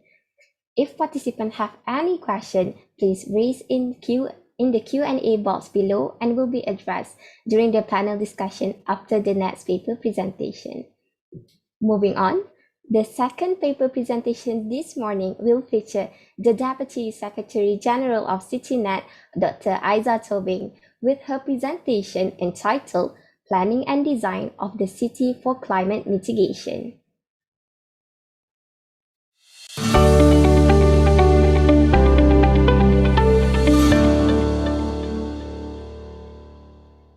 Dr. Aiza is a city planner, holds a bachelor degree in city planning from Bandung Institute of Technology, 2 master's degree in city planning and international development and appropriate technology from the University of Pennsylvania, USA, and a doctorate degree in environment from the University of Indonesia. She is currently serving as the Secretary General of the Jakarta Research Council and the Deputy Secretary General of CityNet, the regional network of local authorities for the management of human settlements.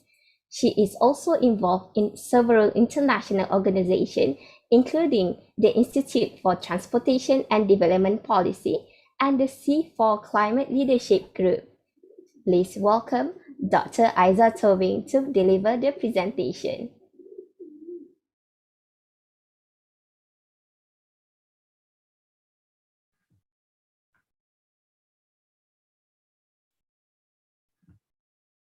Thank you, Azira. Assalamualaikum warahmatullahi wabarakatuh, and salam sejahtera bagi kita semua. Very good morning, distinguished guests, organizing, and all participants. Thank you for joining us and giving me the opportunity to be able to share about some of the effort to anticipate climate change. My name is Aiza Tobing from Jakarta Research Council, and CityNet is the largest association or networking of urban stakeholders that committed to sustainable development in the Asia-Pacific region, established in 1987 with the support UNESCO, UNDP, and UN Habitat, where it has the member around 200 members, consists of 70% cities as local government, including Kuala Lumpur as an active member, and the other 30% consists of business, NGO, and professional. I'm here today to deliver to you about how planning and design of a city development is based on the mitigation or reduction of carbon emission. From the previous speaker, we heard about more detail. Now, allow me to deliver is more general as a planner.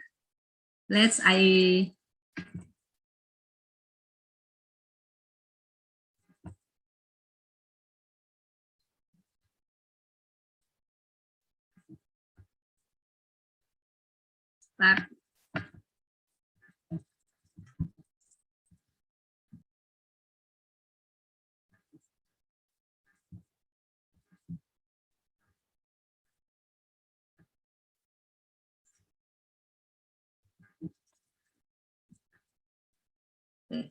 My presentation will describe the following. Start from illustration of crisis wave related to the current situation and climate change. And the background, the second is regarding why cities are important and priority mitigation. including challenges in the city as an impact of crisis, global agenda for sustainability and challenges to reach on sustainability, climate action strategy, the objective, and the last thing is planning and design models for climate mitigation itself, among others, think TOD development, green metropolis, green building, and circular economic model as a brief description. For this illustration, I think everyone can have our interpretation for this illustration. This illustration by Grandma Maike, I think this is published last year. I think this illustration is good for describing the wave of crisis and what is happening since last year until now with the pandemic and its economic recession in all countries and the cities. And also the bigger the wave of the climate change crisis. And finally, we can see the wave of crisis biodiversity collapse. The crisis will be bigger. We can imagine with all this global crisis. So we have to do something effort with the low carbon society. This is the global challenge according to the World Bank. The city has a contribution in producing emission and getting a big impact. Here you can see 80% of the planet population, 80% of global GDP, 70 to 76% of world energy consumption, 80% CO2 emission will come from cities. Climate disaster could put 1.3 billion people at risk by 2050 if you not do nothing. And now we can see more than 70% of cities already feel the negative impact and more potential vulnerability of city to pandemic and infection disease. And this is here, we can see many local challenges are faced by cities, especially due to the impact of climate change from the sea level rise, which cause drought or flooding, energy consumption, especially from fossil, traffic jam, emission, poverty, and etc. You can see here so many challenges in the city. For this reason, we can see here several efforts through consensus to implement the global agenda as a guide for the implementation and management of development in various countries, especially in this case in urban areas for sustainability, such SDGs to support the roadmap and platform of localizing SDGs through enhanced expertise and practices among urban stakeholders and connect a relevant partner for 2030 agenda. Climate change to ensure how cities can achieve the Paris Agreement aiming to limit global temperature increase to 1.5 degrees Celsius, promoting climate mitigation and adaptation. This ongoing action will help to guide the cities to have the use of the roadmap of climate action in innovation strategies.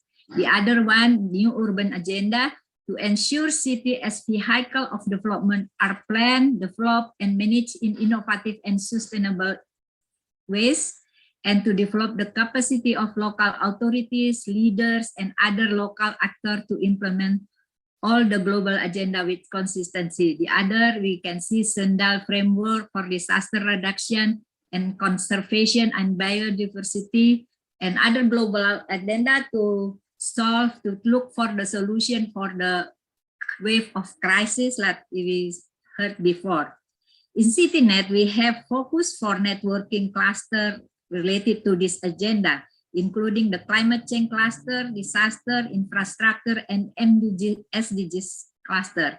We suggest and assist all the city members to have a roadmap of climate change for mitigation and adaptation. This is, however, to achieving a sustainability, as we can see in this prisma, to achieve a balance between equity, economy, ecology. Various conflicts are seen in determining development priorities, such conflict of centrifugation, conflict of green city conflict, and growth management conflict. This is, we have to look for the balance of it. This is one of the challenges to implement for sustainability, the agenda of sustainability. So based on the background that we have understood in the previous my description, the following problem question arise, which are the aim to in obtaining answer as follow. How the city will adapt and increase resilience to the impact of climate change and its future impact with prediction at scenario. How to reduce greenhouse gas emission and build resilience to the impact of climate change through develop a roadmap toward greenhouse gas emission neutralized by 2050 and formulate emission reduction target for 2030. How to develop a plan and design that provides solution for the challenges and broad benefit for the community, environment, and economy throughout the city. And the last thing that's as my topic, how to develop method models of the planning and design for implementation greenhouse gas mitigation action plans, as well as climate change adaptation by involve all stakeholders and collaborating with various partners who are concerned with climate change. I think there is in low carbon society already. And this is a brief description of the climate change anticipation strategy that, as we have known well, mitigation approach is aimed to stabilize greenhouse gas concentration in the Earth's atmosphere, especially in the big cities. That approach encompasses a reduction in carbon dioxide production and increase the absorption of CO2. This is just a reminder. Adaptation approach is aimed to adapt the impact of change that occur by identifying and mapping which location and group communities are vulnerable to the impact of climate change. And this topic is related to the mitigation. Let I elaborate this. This mitigation can be done through three measures. First, production efficiency and efficient use of energy, including the development of alternative energy. Second, emission reduction both from the moving source, such transportation, and from the unmoving source like the industry and building. And the third is absorption, our carbon sinks and sequestration, which can be done with the expansion and improvement of the open space absorption function or other kinds of greenery. I think we heard seen yesterday all the three strategies done. Here we see various approaches of models that need to be direct towards reducing carbon emission. In this case, we will give example: transportation system, greenery, waste management, circular economic, and green building retrofit. To achieve sustainable development, priority is given to development of facilities, infrastructure, and activities that produce carbon as little as possible and absorb carbon as much as possible. In this case, especially for greenery, how to absorb carbon as much as possible. This is a sample of the model of TOD zone, development of TOD zone. This is designed through which two or three in the zone, 2 or 3 public or mass transit system pass by with the principle: 1, develop neighborhood that promote walking. We heard it for the other previous speaker a lot. Prioritize non-motorized transport networking such cycle, bicycle, create dense network of street and paths is like connected, locate the development near high quality public transport is transit, increase mobility by regulating parking and road use, safe like modal system, and then plan for mixed use So mixed use, optimize density and trans capacity, density pay, and create region with short commuters. This is a principle of TOD zone.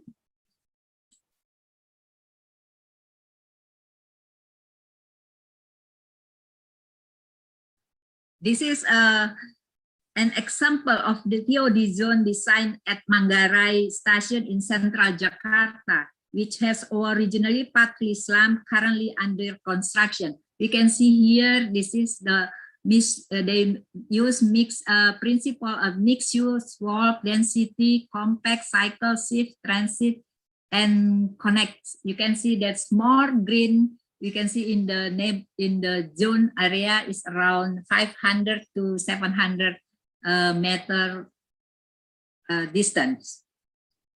If you compare to the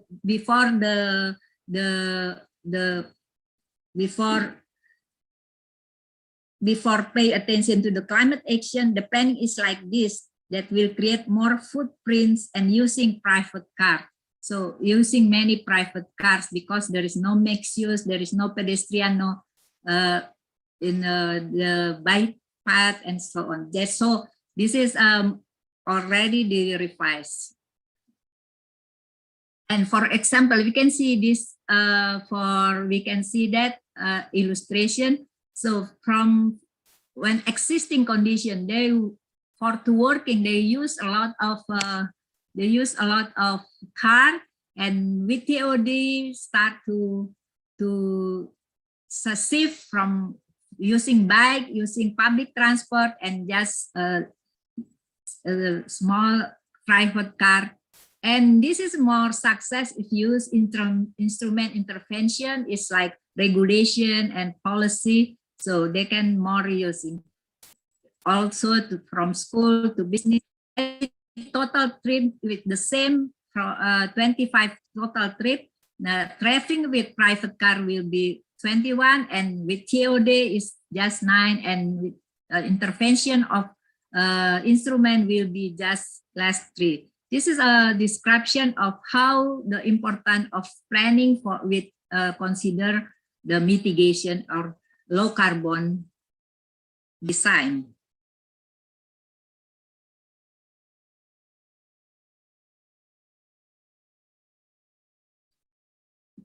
This is the concept of green metropolis model. Here we can see how the principle of the green metropolis concept are an effort that is also expected to reduce emission, especially reducing footprint. Let's see the matrix. So the green metropolis concept is living smaller, the principle living smaller, living closer, and driving less. So this is with planning and city design with high density green building and high density green building and with the intensity with greenery, there will be increased open space and carbon absorb, and increasing of population access to green open space and access to affordable housing, of course, including for now on access to information. This is important during the pandemic and post-pandemic. And living closer. Living closer means we have to make it mixed use and compact and reduce travel trips, which will reduce emission, reducing footprint. This will be increasing population, access to workplace, shopping, social, and public facilities, and place of daily needs, including access to information, and driving less. I think this is already talking a lot. Developing of TOD areas, including cross modes, transit, pedestrian, and bike paths. Reduce use of private vehicle and increase use mass transit, and increasing population access to bus stop, transit, public transportation, bicycle lanes, pedestrian, and paths. This is a such kind of model, green metropolis model. This is, I think, this concept of green building is already familiar, and we heard it from previous speaker, where some principles are also required, especially for new buildings. Principle of efficient energy, water, material with waste, and green this is a building for next generation with environmental friendly. While for old buildings, it's our recommended is to retrofit building. You mentioned it, building retrofit. In Jakarta, it is prioritized now for public buildings. So we suggest all the public building using a building retrofit. The governor regulation regarding green building and retrofit already exists there. I think in the other city also as well. This is, I think I just, because I'm not the expert of economic, but this is a brief, I take it from source from Pedro Fernandez from Climate Change Technical Manager. This is the important things during the pandemics because we have now economic recession. So climate change and economic recession is combined to use economic circulation. This model is more suitable during post-pandemic. Now, this is an economic concept whose fundamental principle is to keep resources withdrawn and coming from the environment in the economic circuit, therefore extending their life cycle and avoiding their return in the form of waste, increasing its effectiveness and efficiency, reducing unnecessary consumption and the need for excessive extraction of resources from nature. Focus on the existing measures, solutions that promote circularity and the application of the various are, you can see here, from refuse, reform, reduce, reuse, and recycle. This is a circular economy considered in using for the waste. Promote a reduction in the effect of human activity on the environment without jeopardizing the quality of life. So this is a principle of the circular economy. Acquisition of raw materials increase in the efficiency of extraction process and new business resulting from the circularity of product. For example, companies in the recycling business design and project the development of new alternative and innovative products and service with greater added value. Environment and climate change are top issue on the global agenda, and marketing increasingly promotes solutions that include the principle of circularity. The design state is not limited to material and product, but also applies to solution for production and service provision. And the last, production and retransformation, increase process efficiency, reduce cost, and consequently increase margin and income through reduction of energy costs and raw material acquisition, increase efficiency in production process, and higher product added value. This is a example of the circular economy carried out by an industry using such remote communication technology, uses recycled product, energy efficient like before, use recycled materials, and renewable energy, increase the percentage of recycling in product, more efficient equipment, and with lower maintenance and cost. I think this is an example of the industry process of circular economy. So, of course, for the model, we want with implementation of the planning and design models that we can do optimal carbon emission reduction. If we back to the previous description, the background objective and planning and design solution based on the mitigation approach, we expect the reduction of carbon emission will occur more than business as usual. This is the blue one, is business as usual.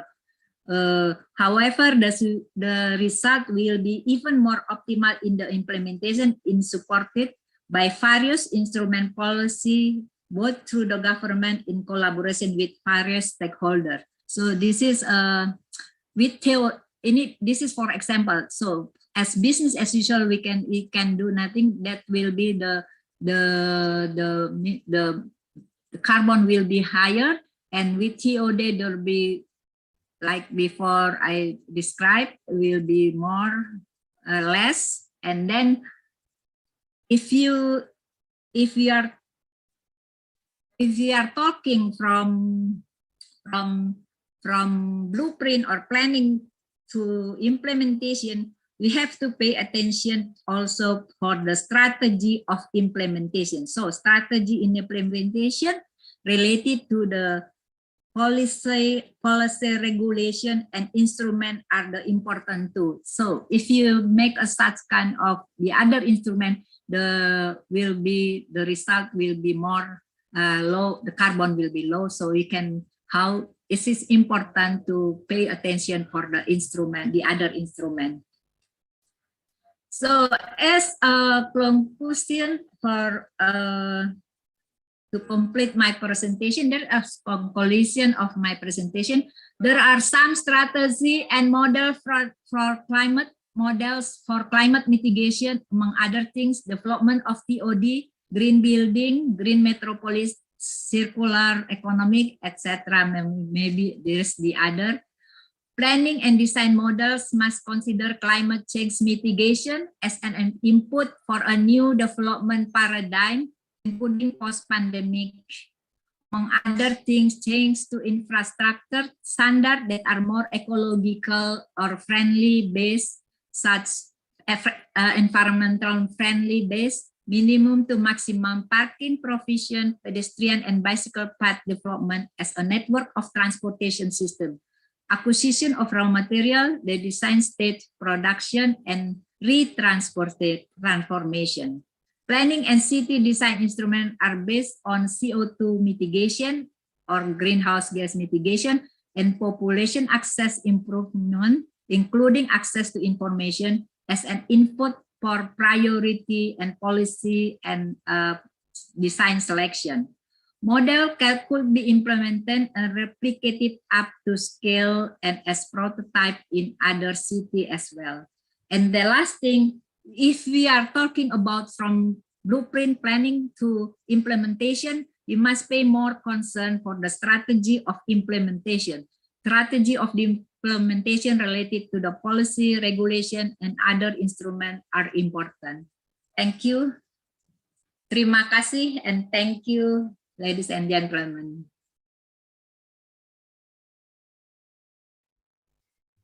Thank you very much, Dr. Aiza Tobing, for the interesting presentation.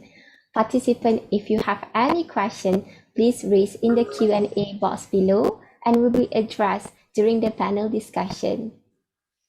Now, let's get some insight into the topic entitled Urban Environment and Greenery. May I now cordially invite Mr. Chan Kin Meng, Chairman of Real Estate and Housing Developers Association, Kuala Lumpur, as the moderator of the session. Over to you, Mr. Chan Kin Meng.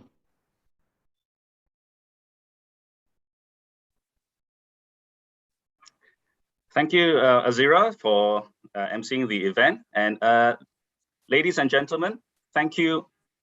Ladies and gentlemen, thank you for attending the 2021 edition of the World Class Sustainable Cities Conference. I hope you've been, enlightened by all the sharing recently. Please join me to show your appreciation and thank our speakers for their insightful presentations. For this panel discussion, unfortunately, Mr. Andy Bow is unable to join us. However, we are very fortunate to have another distinguished commentator for this session. Please welcome, first of all, Dr. Aiza Tobing, who's the Deputy Secretary General of CityNet. Selamat siang, Doctor. Selamat siang. Okay, and we will be joined today by Town Planner Ahmad Jeffrey Clyde, who is a member of the Advisory Council of the Malaysian Institute of Planners and a director of the APUDG. Jeffrey has a Bachelor of Economics and a Master's of Urban and Regional Planning from the University of Queensland. He's a fellow of the Malaysian Institute of Planners and a registered member of the Board of Town Planners and a member of the Australian Planning Institute. Now, he has worked in the public sector in Australia and the private sector in Malaysia since the 1980s. His experience includes involvement in ongoing projects ranging from poverty alleviation and regional development plans, preparation of statutory plans such as the National Physical Plan 1 and the local area plans, as well as the preparation of townships and housing estates for the private sector. These projects have seen involvement in countries such as Australia, Vietnam, India, Dubai, Libya, Sudan, and Fiji. Jeffrey's notable involvement in notable Malaysian projects have included the Bandar Rimbayu by IJM in Bukit Jelutong, the Serenia City, Kota Elmina, and Elmina West for Sime Darby Properties, as well as Kota Kemuning, Bandar Botanic, Gamuda Gardens, and Gamuda Cove, Jade Homes, and the Horizon Hills for Gamuda, as well as the Nusa Jaya Johor for UEM Berhad. Okay, so ladies and gentlemen, let's welcome Town Planner Ahmad Jeffrey Clyde and Dr. Isa for the panel discussions. A quick reminder to all participants that your questions can be raised in the Q&A box, and I will pick this up for the panelists. Please ensure that you state your name and organization in the question box. So, yes, that was a very insightful sharing by Dr. Isa. And yes, I think it resonates strongly that whatever the best laid plans are just perhaps a direction, but equally important is the emphasis on the strategy and how we get from A to B. Jeffrey, perhaps you could start us off with some commentary on what Dr. Isa has shared recently. Thank you. And I think I need to apologize. I'm a little bit of a small league player compared to Andy Bowe and the Foster's team. So I think there are a couple of things that come out of this, as you've just mentioned. One is, as we saw with Foster's presentation of plans, incidentally, there were two in that portfolio with Malaysia. So yes, we were there. And the principles there, again, were execution ones. And Doctor's points is very, very valid that it's all very nice to have plans, but it's got to have policy. And as all the other speakers have said over the last 2 days, you have to have implementation. And I think this is the biggest challenge that we are focusing on to me, in the Malaysian context, that policy is easy to write. Policy execution is another question altogether. And to some extent, going back to Andy's presentation where he talks of climate, and again, the whole theme of the discussion is about climate, that how do you manage it? And of course, what I saw in Foster presentation was the example of the Dubai building, which had a desert at 76 degrees to a house at 27 degrees.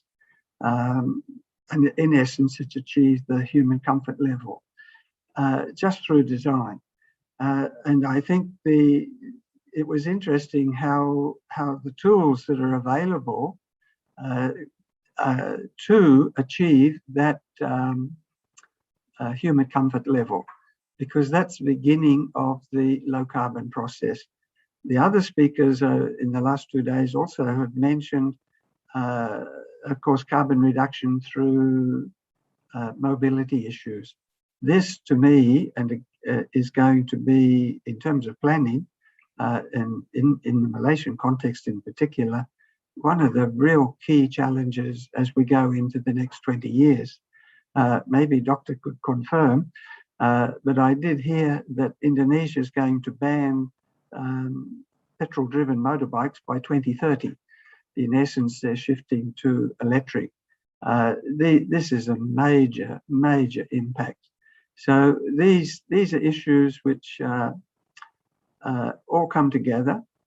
And I remember a discussion with Joseph Yu. He's a senior traffic engineer in Singapore quite some years ago now, who actually said, look, the Singapore transformation from the late 60s through to what it is now was not an accident. It was planned, it was designed. So they planned it, they detailed it, they built it, But the biggest issue that comes with this, and I think is the fundamental of the carbon reduction, is you have to believe it's going to happen. In our case, it may not more than belief, it's a case of must happen. Otherwise, we could potentially all be in trouble. And the recent floods, I think, in and around Kuala Lumpur here, are all part and parcel of this story. Thank you, Jeffrey. Okay, I have a question from the audience from architect Haziron Hamid, and this is directed at Dr. Isa. Fairly broad. Okay, the question is going electric the answer to reduce carbon emissions? I presume this is for vehicles and such, but yes, Dr. Isa, perhaps you can comment on that. Yes, since the electric, using electric now is some of our electric using.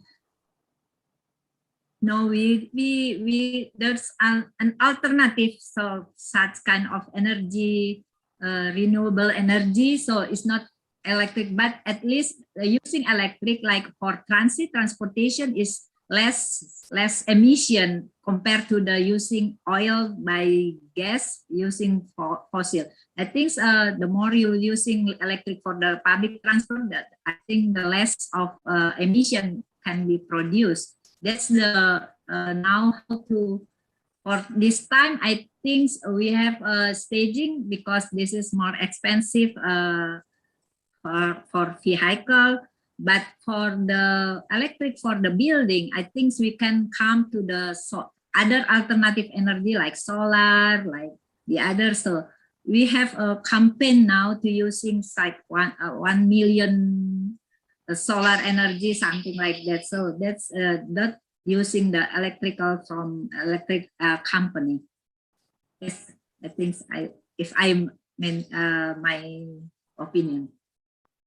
Thank you, Dr. Isa. Yes, I do recall reading recently that the process of electrifying transportation is something that's been going on for I think several decades now, and it's definitely a growing trend. And more poignant is the fact that studies have shown that if they electrify the public transportation or even the logistics network, there is a larger amount of savings there on an infrastructural level than merely to push the agenda on private vehicle owners. So yes, I think again it goes back to what you mentioned about an all-encompassing strategy. Yeah. So yes, very good for that. We have another question from Joanna Abbas Rashid. Okay, thank you, Dr. Isa, for your informative presentation. What sort of incentives are there in Indonesia to encourage ordinary people to adopt a more low carbon lifestyle? Yes, of course. We are now more of to encourage awareness of the low people or community to act like how to reducing the carbon. So every in his life, like for in the household, for community, especially in the dense kampung, it is dense. We make such kind of how to living with the how to using recycle, like I said, like circular economic for the waste, and also how to make a greenery, so to make medicine from so many. There is models for the dense the community to work with how to let's care concern with the climate change. Many community or NGO now start to decide green community, including is I think we set up low carbon society. So the members is this is important because this is from the community in the grassroots. So we have to set up low community and establish also like corporation corporative. So they have such kind of invest also from the herb medicine from the solid waste. It's like waste bank. That's a good one. Now we campaign about the waste bank to get money from the, if they can recycle collect the recycles waste, and then they get money return, and then they make cooperative so everybody. So to make more, so this is the important start from the community. Now the important things how government to encourage them, because they need also such kind of facility from them. So we start in Indonesia. In Indonesia, we campaign about the kampung climate to use to campaign about the climate change action. So there is around 5 solid waste and water efficiency and so on.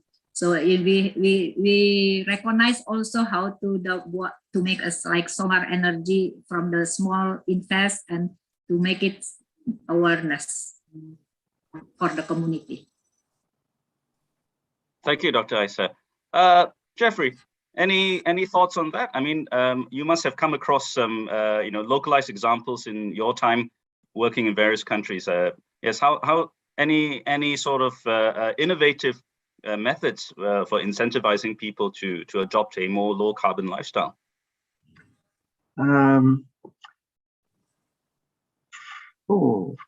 Well, I can tell you in Sudan, it was a case of absolute poverty, war-torn a lot. Literally the people, if one looks at for example, your typical diagram of sustainability, the 3 circles, and how they overlap, and you have a little circle in the middle or a shape in the middle that's so-called sustainable. In their context, they were basically all 3 cycles overlap: economy, social, and economic. It was a mystery to me how they lived.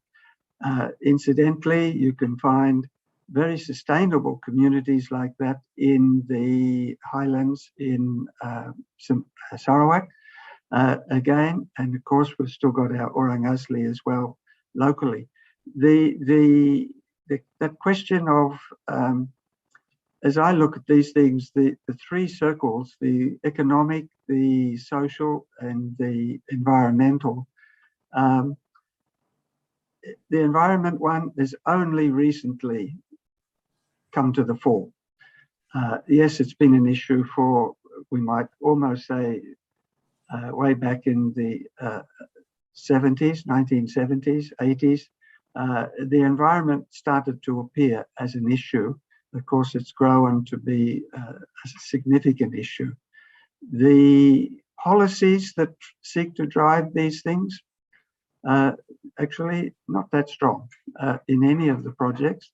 I think in Libya, for example, our biggest problem climate-wise was dealing with the dust, which was like talcum from the Gibral winds, the seasonal winds. Of course, heat. Locally, of course, is climate in a day-to-day issue? Little.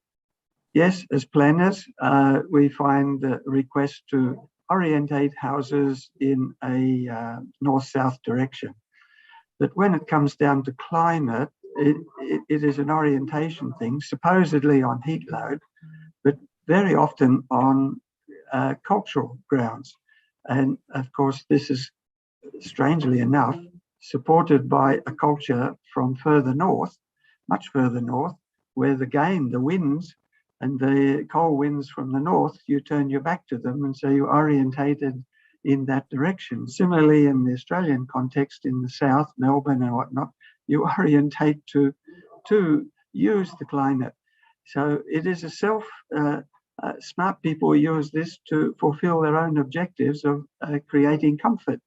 And at the end of the day, I was just trying to take points from Andy's presentation and think through which ones are actually carried through. And of course, he talked of orientation, he talks of massing, he talks of material, he talks of breeze, he talks of ultimately trying to target human comfort. That is somewhere between 24, 27 degrees.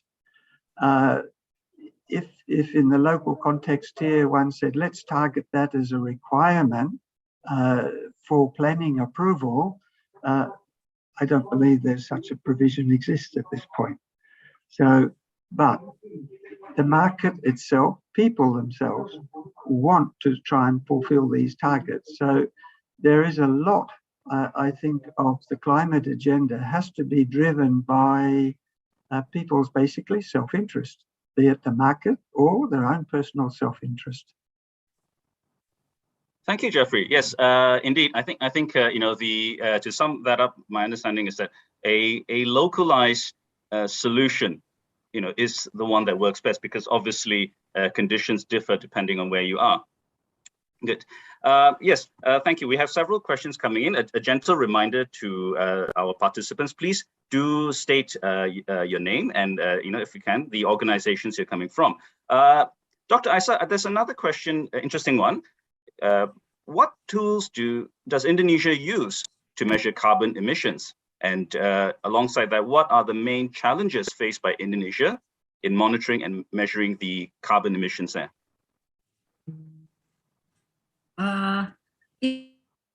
Indonesia has already planned by 2030 and carbon neutrality by 2050 also. So there are measures. So I think there are experts to measure that by 20 will be reducing. Even though there are such kind of, you mean the method or? Yes, I think the question was just asking about what tools, you know, what methods perhaps, what methodology does Indonesia use to measure their carbon emissions? Yeah, if you're talking about Indonesian, I'm expert of cities, so Indonesian have the same with the other country. I think we can come from the method is measured from, I'm not the expert, but at least we have a target for 2030 and 2050 to, it's coming from, Indonesia is coming from forestry, but in the city is more from transportation and from energy. So the others, that's our concern, how to reduce the using the private car. So it's measured by the method from the becoming IPCC. I don't know, not exact, but it's we measure it how every planning is concerned about the how about to concern about the environmental. But as I know that sometimes as my presentation is conflict of to achieve the target, sometimes between like before social, economic, and equity and yeah, that's a three. I think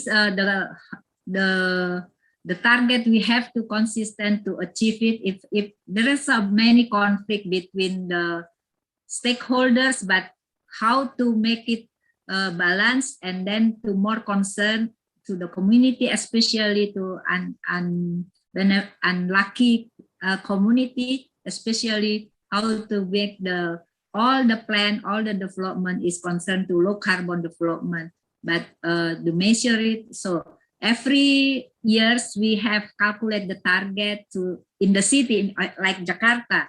We have such monitor evaluate how many carbon already calculated so far to achieve 30% by 2030 and more than from the other sector, especially for transportation, from green, from waste. That's calculated every year. We have monitor it by, we have a institution to do special institution to do that measure, to measure the carbon reducing every year and to make it report to the what we call that Bappenas, to the central government. Every city has to report to the central government achieve the carbon reducing every year. So far it's look like, especially during pandemic, because less mobility, I think that's more success. So you can keep it how to reducing the private car to make it such kind of success for reducing the carbon from transportation, especially, and then the second from waste, and also from the to much more greenery. That's it. Thank you, Doctor. So yes, it's an ongoing process. It's under constant review, and obviously, it's specific in many ways to the communities of which these goals are set. So timely, we have a add-on question that is along this theme. This is by Nur Nabiha Nasli. Okay, it reads, thank you to both speakers.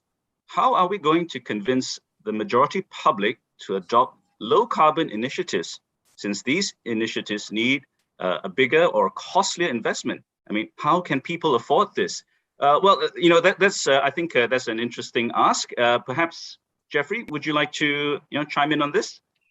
Oh, this one, very, very important question. Because without a buy-in from the public, and the public, of course, is basically, get to the nitty-gritty, is you and me. So that this question is what we, you and me, actually doing to try and address this carbon issue. Have you given up your car? Nope. Have you given up your waste separation? Not really. So there is a major, major challenge here to move basically the mentality of people to a new paradigm. In the context here, of course, climate and humidity, heat and humidity have been brought up several times as to why people will not use a bicycle, for example. Oh, it's too hot. Everywhere else is cold. This is the beginning of it, of course. Do you hop on the bike first when there are no facilities, or do you have the facilities first? So this is where I think the agenda that Doctor's been talking about, there has to be a vision, overall vision, there has to be action. And little things come to my mind in this one. For example, is a footpath seen to be a piece of infrastructure in the road arrangement, or is it a piece of landscape? At the moment, it is viewed as landscape. Now, until you've got the footpath, you won't get the walking. You then have trouble getting people onto bikes. So there's a chicken and egg thing here, which I believe somewhat the Foster's presentation was talking about, that you've got to understand climate and then work with it. I think to get people to understand this, to some extent, they have to be more aware that climate is not the enemy. It is something to work with, and using the tools that we've just mentioned. I don't think at the end of the day, they will cost a lot. It'll cost somebody something. But if we take electricity, for example, solar panels, TNB have actually already alerted people that if your bill is around $600 a month, which is a fairly big bill, it is worthwhile for you to switch to solar. Now, of course, if the solar panel cost can be reduced, that this switch could be at $300 a month, then you will switch. In essence, your decision will be economic and will be self-promoting. And I think this, to me, is try and answer the question in a way that the costs related to climate change impacts need to be personalized, and then from there, one will get change in behavior. Thank you, Jeffrey. Yes, no, I think that really hits home, because it's all the it makes sense if there's dollars involved. And a thought just came to mind to paraphrase the saying: you can drag the cow to the water, but in this modern context, I think the cow is probably contributing to more CO2 and methane. So not a yes. Thank you. Thank you to Dr. Nur Shuhada Muhammad for her comments and question. I'll read it out. This is directed to, I think, Dr. Isa. Now, it reads, taking Japan as an example, the efforts towards climate mitigation and carbon emission initiatives are well embedded in the community and the practice of their daily lifestyles. This is thanks to their well-refined education system. The question is, to what extent does the effort towards climate mitigation and carbon emission is being taken seriously by the government and the whole community for some countries, including Malaysia? This value has been less taught in the schools. So yes, an interesting question about educating society. Dr. Isa, any comments perhaps? Yes, I think as I told before, we assist all the city. Yeah, of course, Indonesia. I'm representative of the city of a member city. We encourage have the roadmap for mitigation as well as adaptation. So for mitigation, we have a planning, including to educate them, including for to make them aware about how important the action of mitigation action.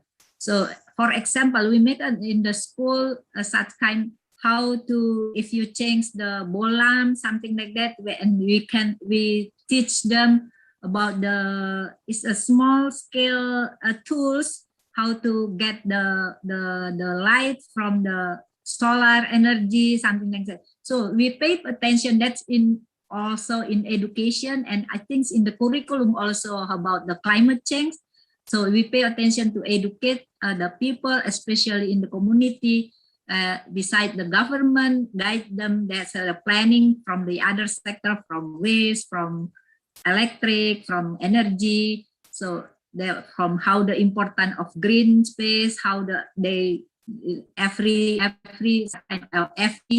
trees can absorb, how many they can absorb and what kind of trees can more absorb the energy, the carbon, something like that. So we educate the people, make a campaign. You can see now how, in the television, local television, every time, I think it's the other country in the other city also campaign about the climate change, and then campaign about economic circular, campaign about recycle waste, something like that. So government effort is to make guidance to minimize, and also how to collaborate. I think business is the important things. Business, so now they have that kind of incentive to using like recycle plastic bags, something like that. There are many policy to encourage, including, like I said, there are green building, they make incentive to encourage them, and also to make a such kind of water absorb, something like that. They put the incentive, we start incentive for the people use concern about the climate change. For example, now we start to thinking about to make such kind of housing using the solar energy. They can get incentive, something like that, so they can get minimize the tariff tagihan listrik. So they minimize that. So the important things like green building, they can get the free of charge, something like that. So the important thing from the government guidance and give them incentive rather than punishment. So it's some kind of action can be mandatory and voluntary, but some should be mandatory. So for the community is we push it's for voluntary, but there are some regulation is important. That I said there are a lot of planning and also guidance design, but how to implement that is important thing. To implement that's important guidance that prepared by the government, and also regulation and other instruments to do that. The important thing is how to give the incentive for the people, for the community who concerned about who implement the action or the facilities for low carbon. So especially for low carbon society. I think now so many NGO coming from for green NGO, green community NGO. Thank you. Thank you, Dr. Aisha. Yes, I agree. I mean, I do remember as far back as 2009, when the first of the WCSC series had started. In those days, people were decrying the move to build more green and sustainable buildings because of the upfront cost factor. But look, I mean, over time, with more experience and knowledge and data coming back, people are beginning to see the long-term benefits. And, you know, I think that helps weigh in on the overall decision. We have another question from Martin Lee of CLO Architects, and this one is directed to Jeffrey. Okay, it reads, as professionals, we work with most private developers. Can you give some built examples of how we can introduce sustainable design features in township developments and building designs that our developer clients would be happy to implement? Okay, an interesting one, Jeffrey. We have an architect asking a planner how to, you know, get that sorted. So let's hear that. Who's talking to a developer? Yes, the good question. And of course, as we all know, the developers are our clients. They're the people who pay us to produce the products which the community buy. And of course, at the end of the day, if they cannot be sold, then they have no value. And I think some of the issues that we're talking about in terms of climate response, the developers are responding to the needs of the community in various ways. If one looks back 20, 25, 30, well, 40 years back, the townships were quite different. The open space was minimal, road space minimal. One delivered a house. What we see today are developers trying to deliver an environment, community environment, much more, but one that also has within it climate responsive issues. And the classic one would be the retention pond requirement now that post-development discharge will be the same as pre-development, meaning water has to be held on site. And as Dr. Aisha's little drawing had there, little tanks showing rainwater being held. Now, of course, how much a little tank like that would hold in a Malaysian storm will fill up very fast, but that's beside the point. It's the principle of holding water before discharge, which of course in turn mitigates flooding, which we are now struggling to solve. So, but it's one thing to provide a retention pond as a technical engineered facility. It's another to turn that pond into a park that becomes a community asset with the greenery and so on. This is where the challenges of administration come to some extent, my turf, your turf. And there needs to be more cooperation and big picture view rather than silo mentality to issues like that. I think when it comes to the buildings themselves, yes, there's green building index provisions now. There's another round of ESG now that if you wish to sell to the corporate component, these are becoming an issue that you don't get finance unless you can demonstrate some ESG compliance. So there's a series of provisions that are coming in. The issue, I think, to make an impact, whether they come coordinated in a complementary manner, the value can be greatly enhanced. But if they come in little dribs and drabs, then everyone doesn't quite see the value. But at the end of the day, I think, and we're watching this in the projects now, climate responsive solutions are being demanded from the market. And we're watching this with tree planting programs in our MENA projects, certainly trying to use good design, good materials, all part and parcel of it. and as I think I just mentioned, at the end of the day, it makes economic sense that you can move your products when you incorporate these elements. And of course, the smart developers will work out how to do that in a manner that achieves both objectives. You make some money, the buyer has a good, nice, environmentally compatible building. That's absolutely true, Jeffrey. I mean, I think that really resonates with developers, because at the end of the day, we have to build houses and homes that are relevant. So, you know, ultimately, it's what the public would want. And you know, very interesting. You mentioned about repurposing, or you know, some of the designs. I do recall a very insightful visit I made to a solid waste treatment plant in the Pantai area. It's just off the new Pantai Expressway. Originally built as an open oxidization pond covering some 16 acres many decades ago. But the DBKL and the government had incorporated modern technologies, I think anaerobic breakdown technology. So they managed to reduce the need for the space down to, I think, about 4 acres. So that's you know, 75% reduction in the open pond. And they've even managed to have that submerged below ground.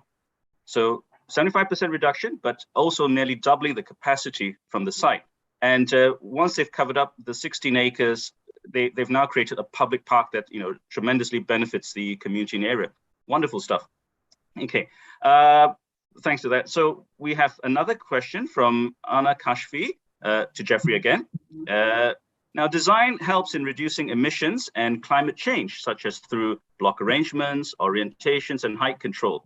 As an experienced town planner and designer, what is the most challenging thing by far you have encountered in delivering good, sustainable design? Can you share your thoughts and you know, on the urban design and carbon emissions? Urban design. I think the earlier speaker today brought up one of the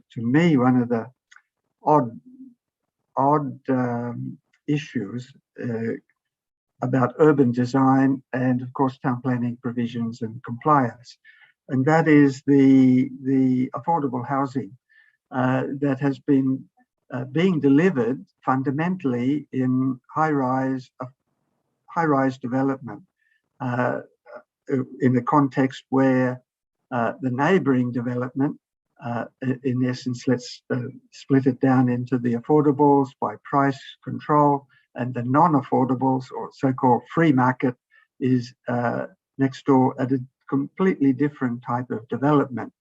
To me, I personally see this as a point of concern, that this is social stigmatization, that one group are seen to be in that type of building and the other people live in another type of environment. And I can recall many times, you will put the low cost in the worst spot that you can possibly find because they're low cost. This is disappointing.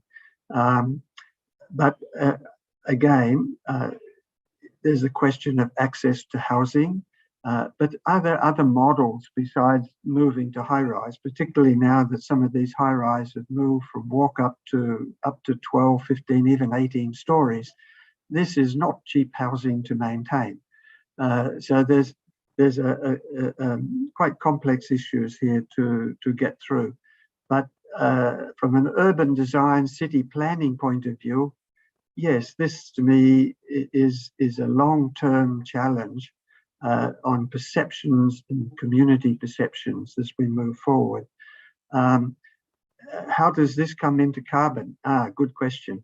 The MRT CEO, Dr. Fazi, was last Friday, gave a talk that the MRT stations should now become community centres. So basically, that's what he was trying to propose. That now, this would then suggest that along those lines, and he's talking now of a major total urban solution, will become a series of destinations. The station will become important, which is how the stations grew in the old days when people didn't have cars. You would walk to the tram 300-400 meters and you rode your tram into town, or you walked to the train.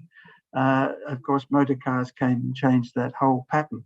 So what he was suggesting is that we should try to reinvent the station as a community centre, a TOD type development.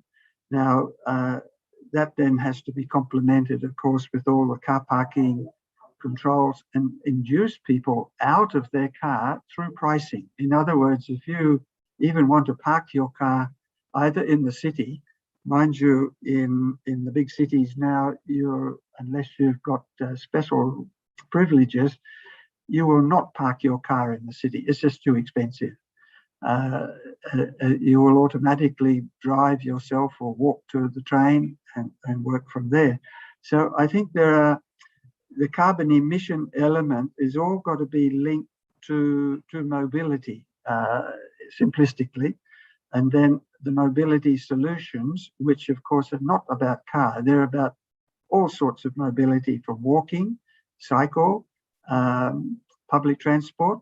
And as we move forward, and this is where I think the big changes are going to come fast through some of the new townships being developed with electric on-demand cars.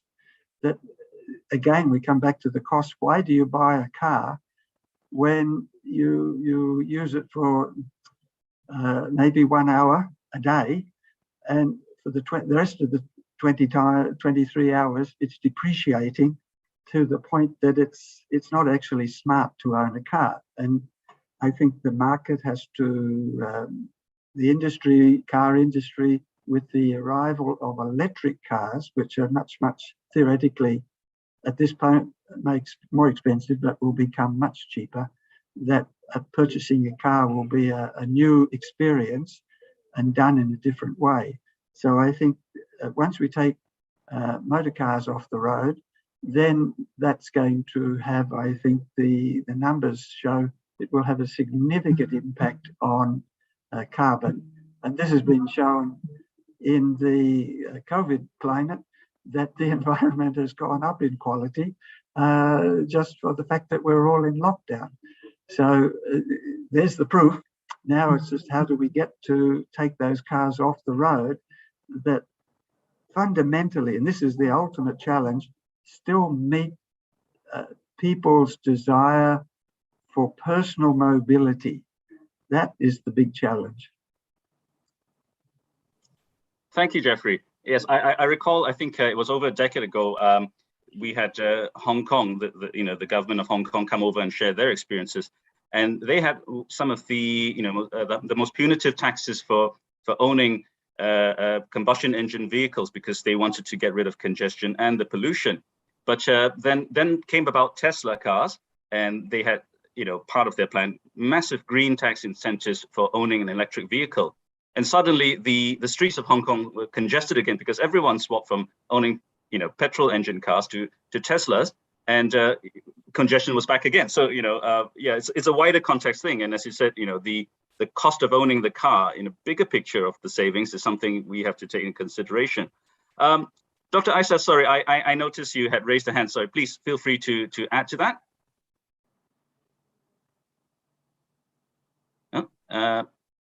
Okay. And anyway, okay, I think we have about 3 more minutes. Sorry, Jeffrey, what was that? Doctor's muted. Perhaps she's gone past that. Okay. No. Yeah. So, okay. Dr. Isa, do you have anything to add to the last question? Yep. Yeah. So I think one for all the question is, one of the goal of the what to minimize the carbon, to reducing carbon, is to be sustainability. So the lower carbon in the city, the more sustainability of the city.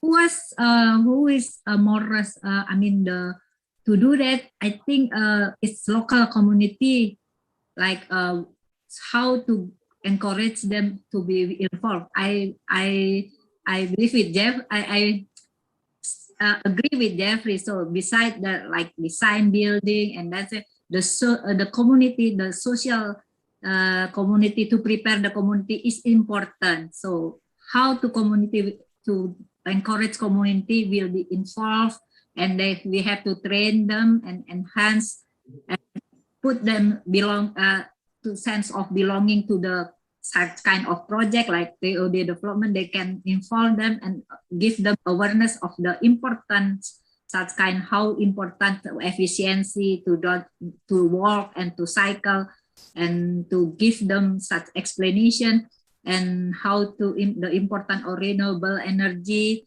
and all of them for sustainability for the next generation, for our generation, to make a such environment friendly.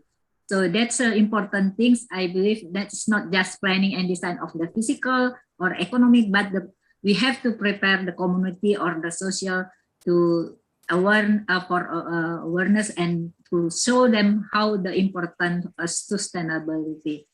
For example, like I said that in Indonesia, we set up several low carbon society.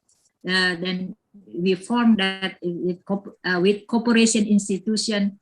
The cooperation institution is such kind of business entities that have member of the community based on cooperative principle, as well as people economic movement based on principle of family. So that's our strategy for community.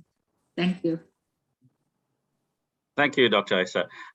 Just a quick reminder, I think we've got about 5 minutes or so in this session, and we'll try and field as many questions as we can. And thank you to the audience. You've all been very curious, and there's lots more coming through.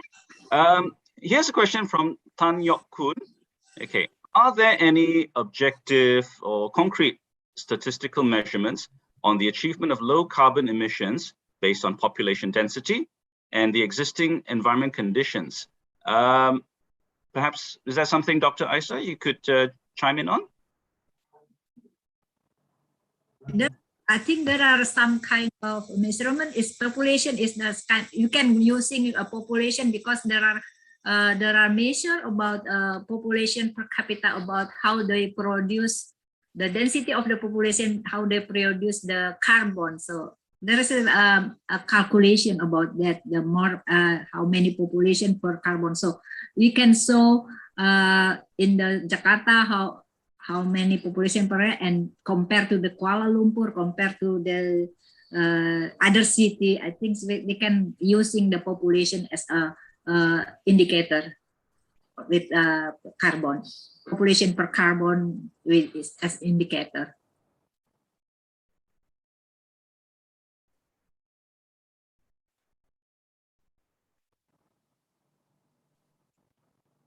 I might just add that would be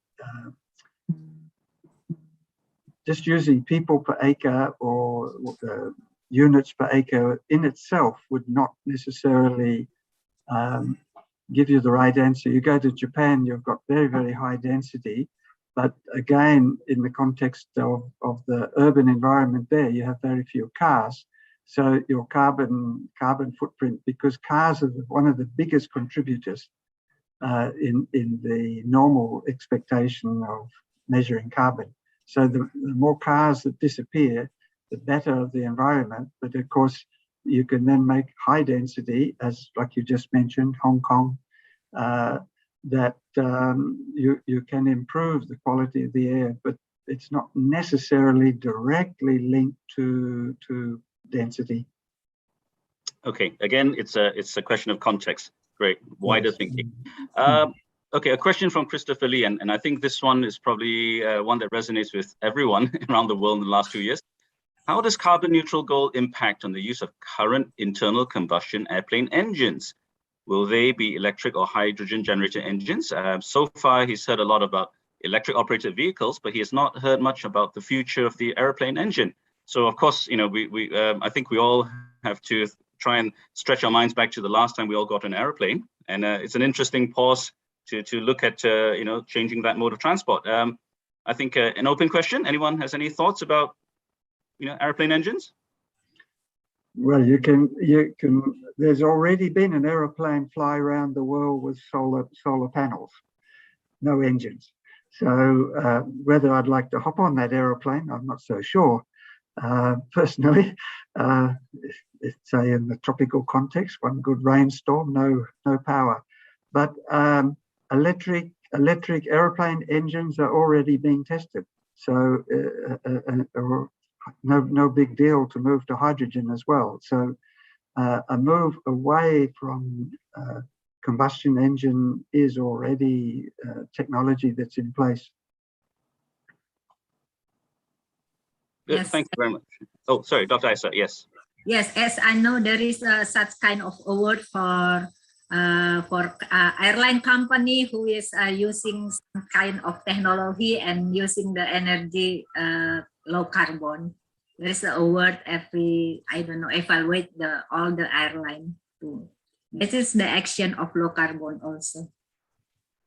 Yes, I think you know, technology has the ability to be a game changer, as they say, and moves very fast. So perhaps it's only a matter of time. You know, it's what it is.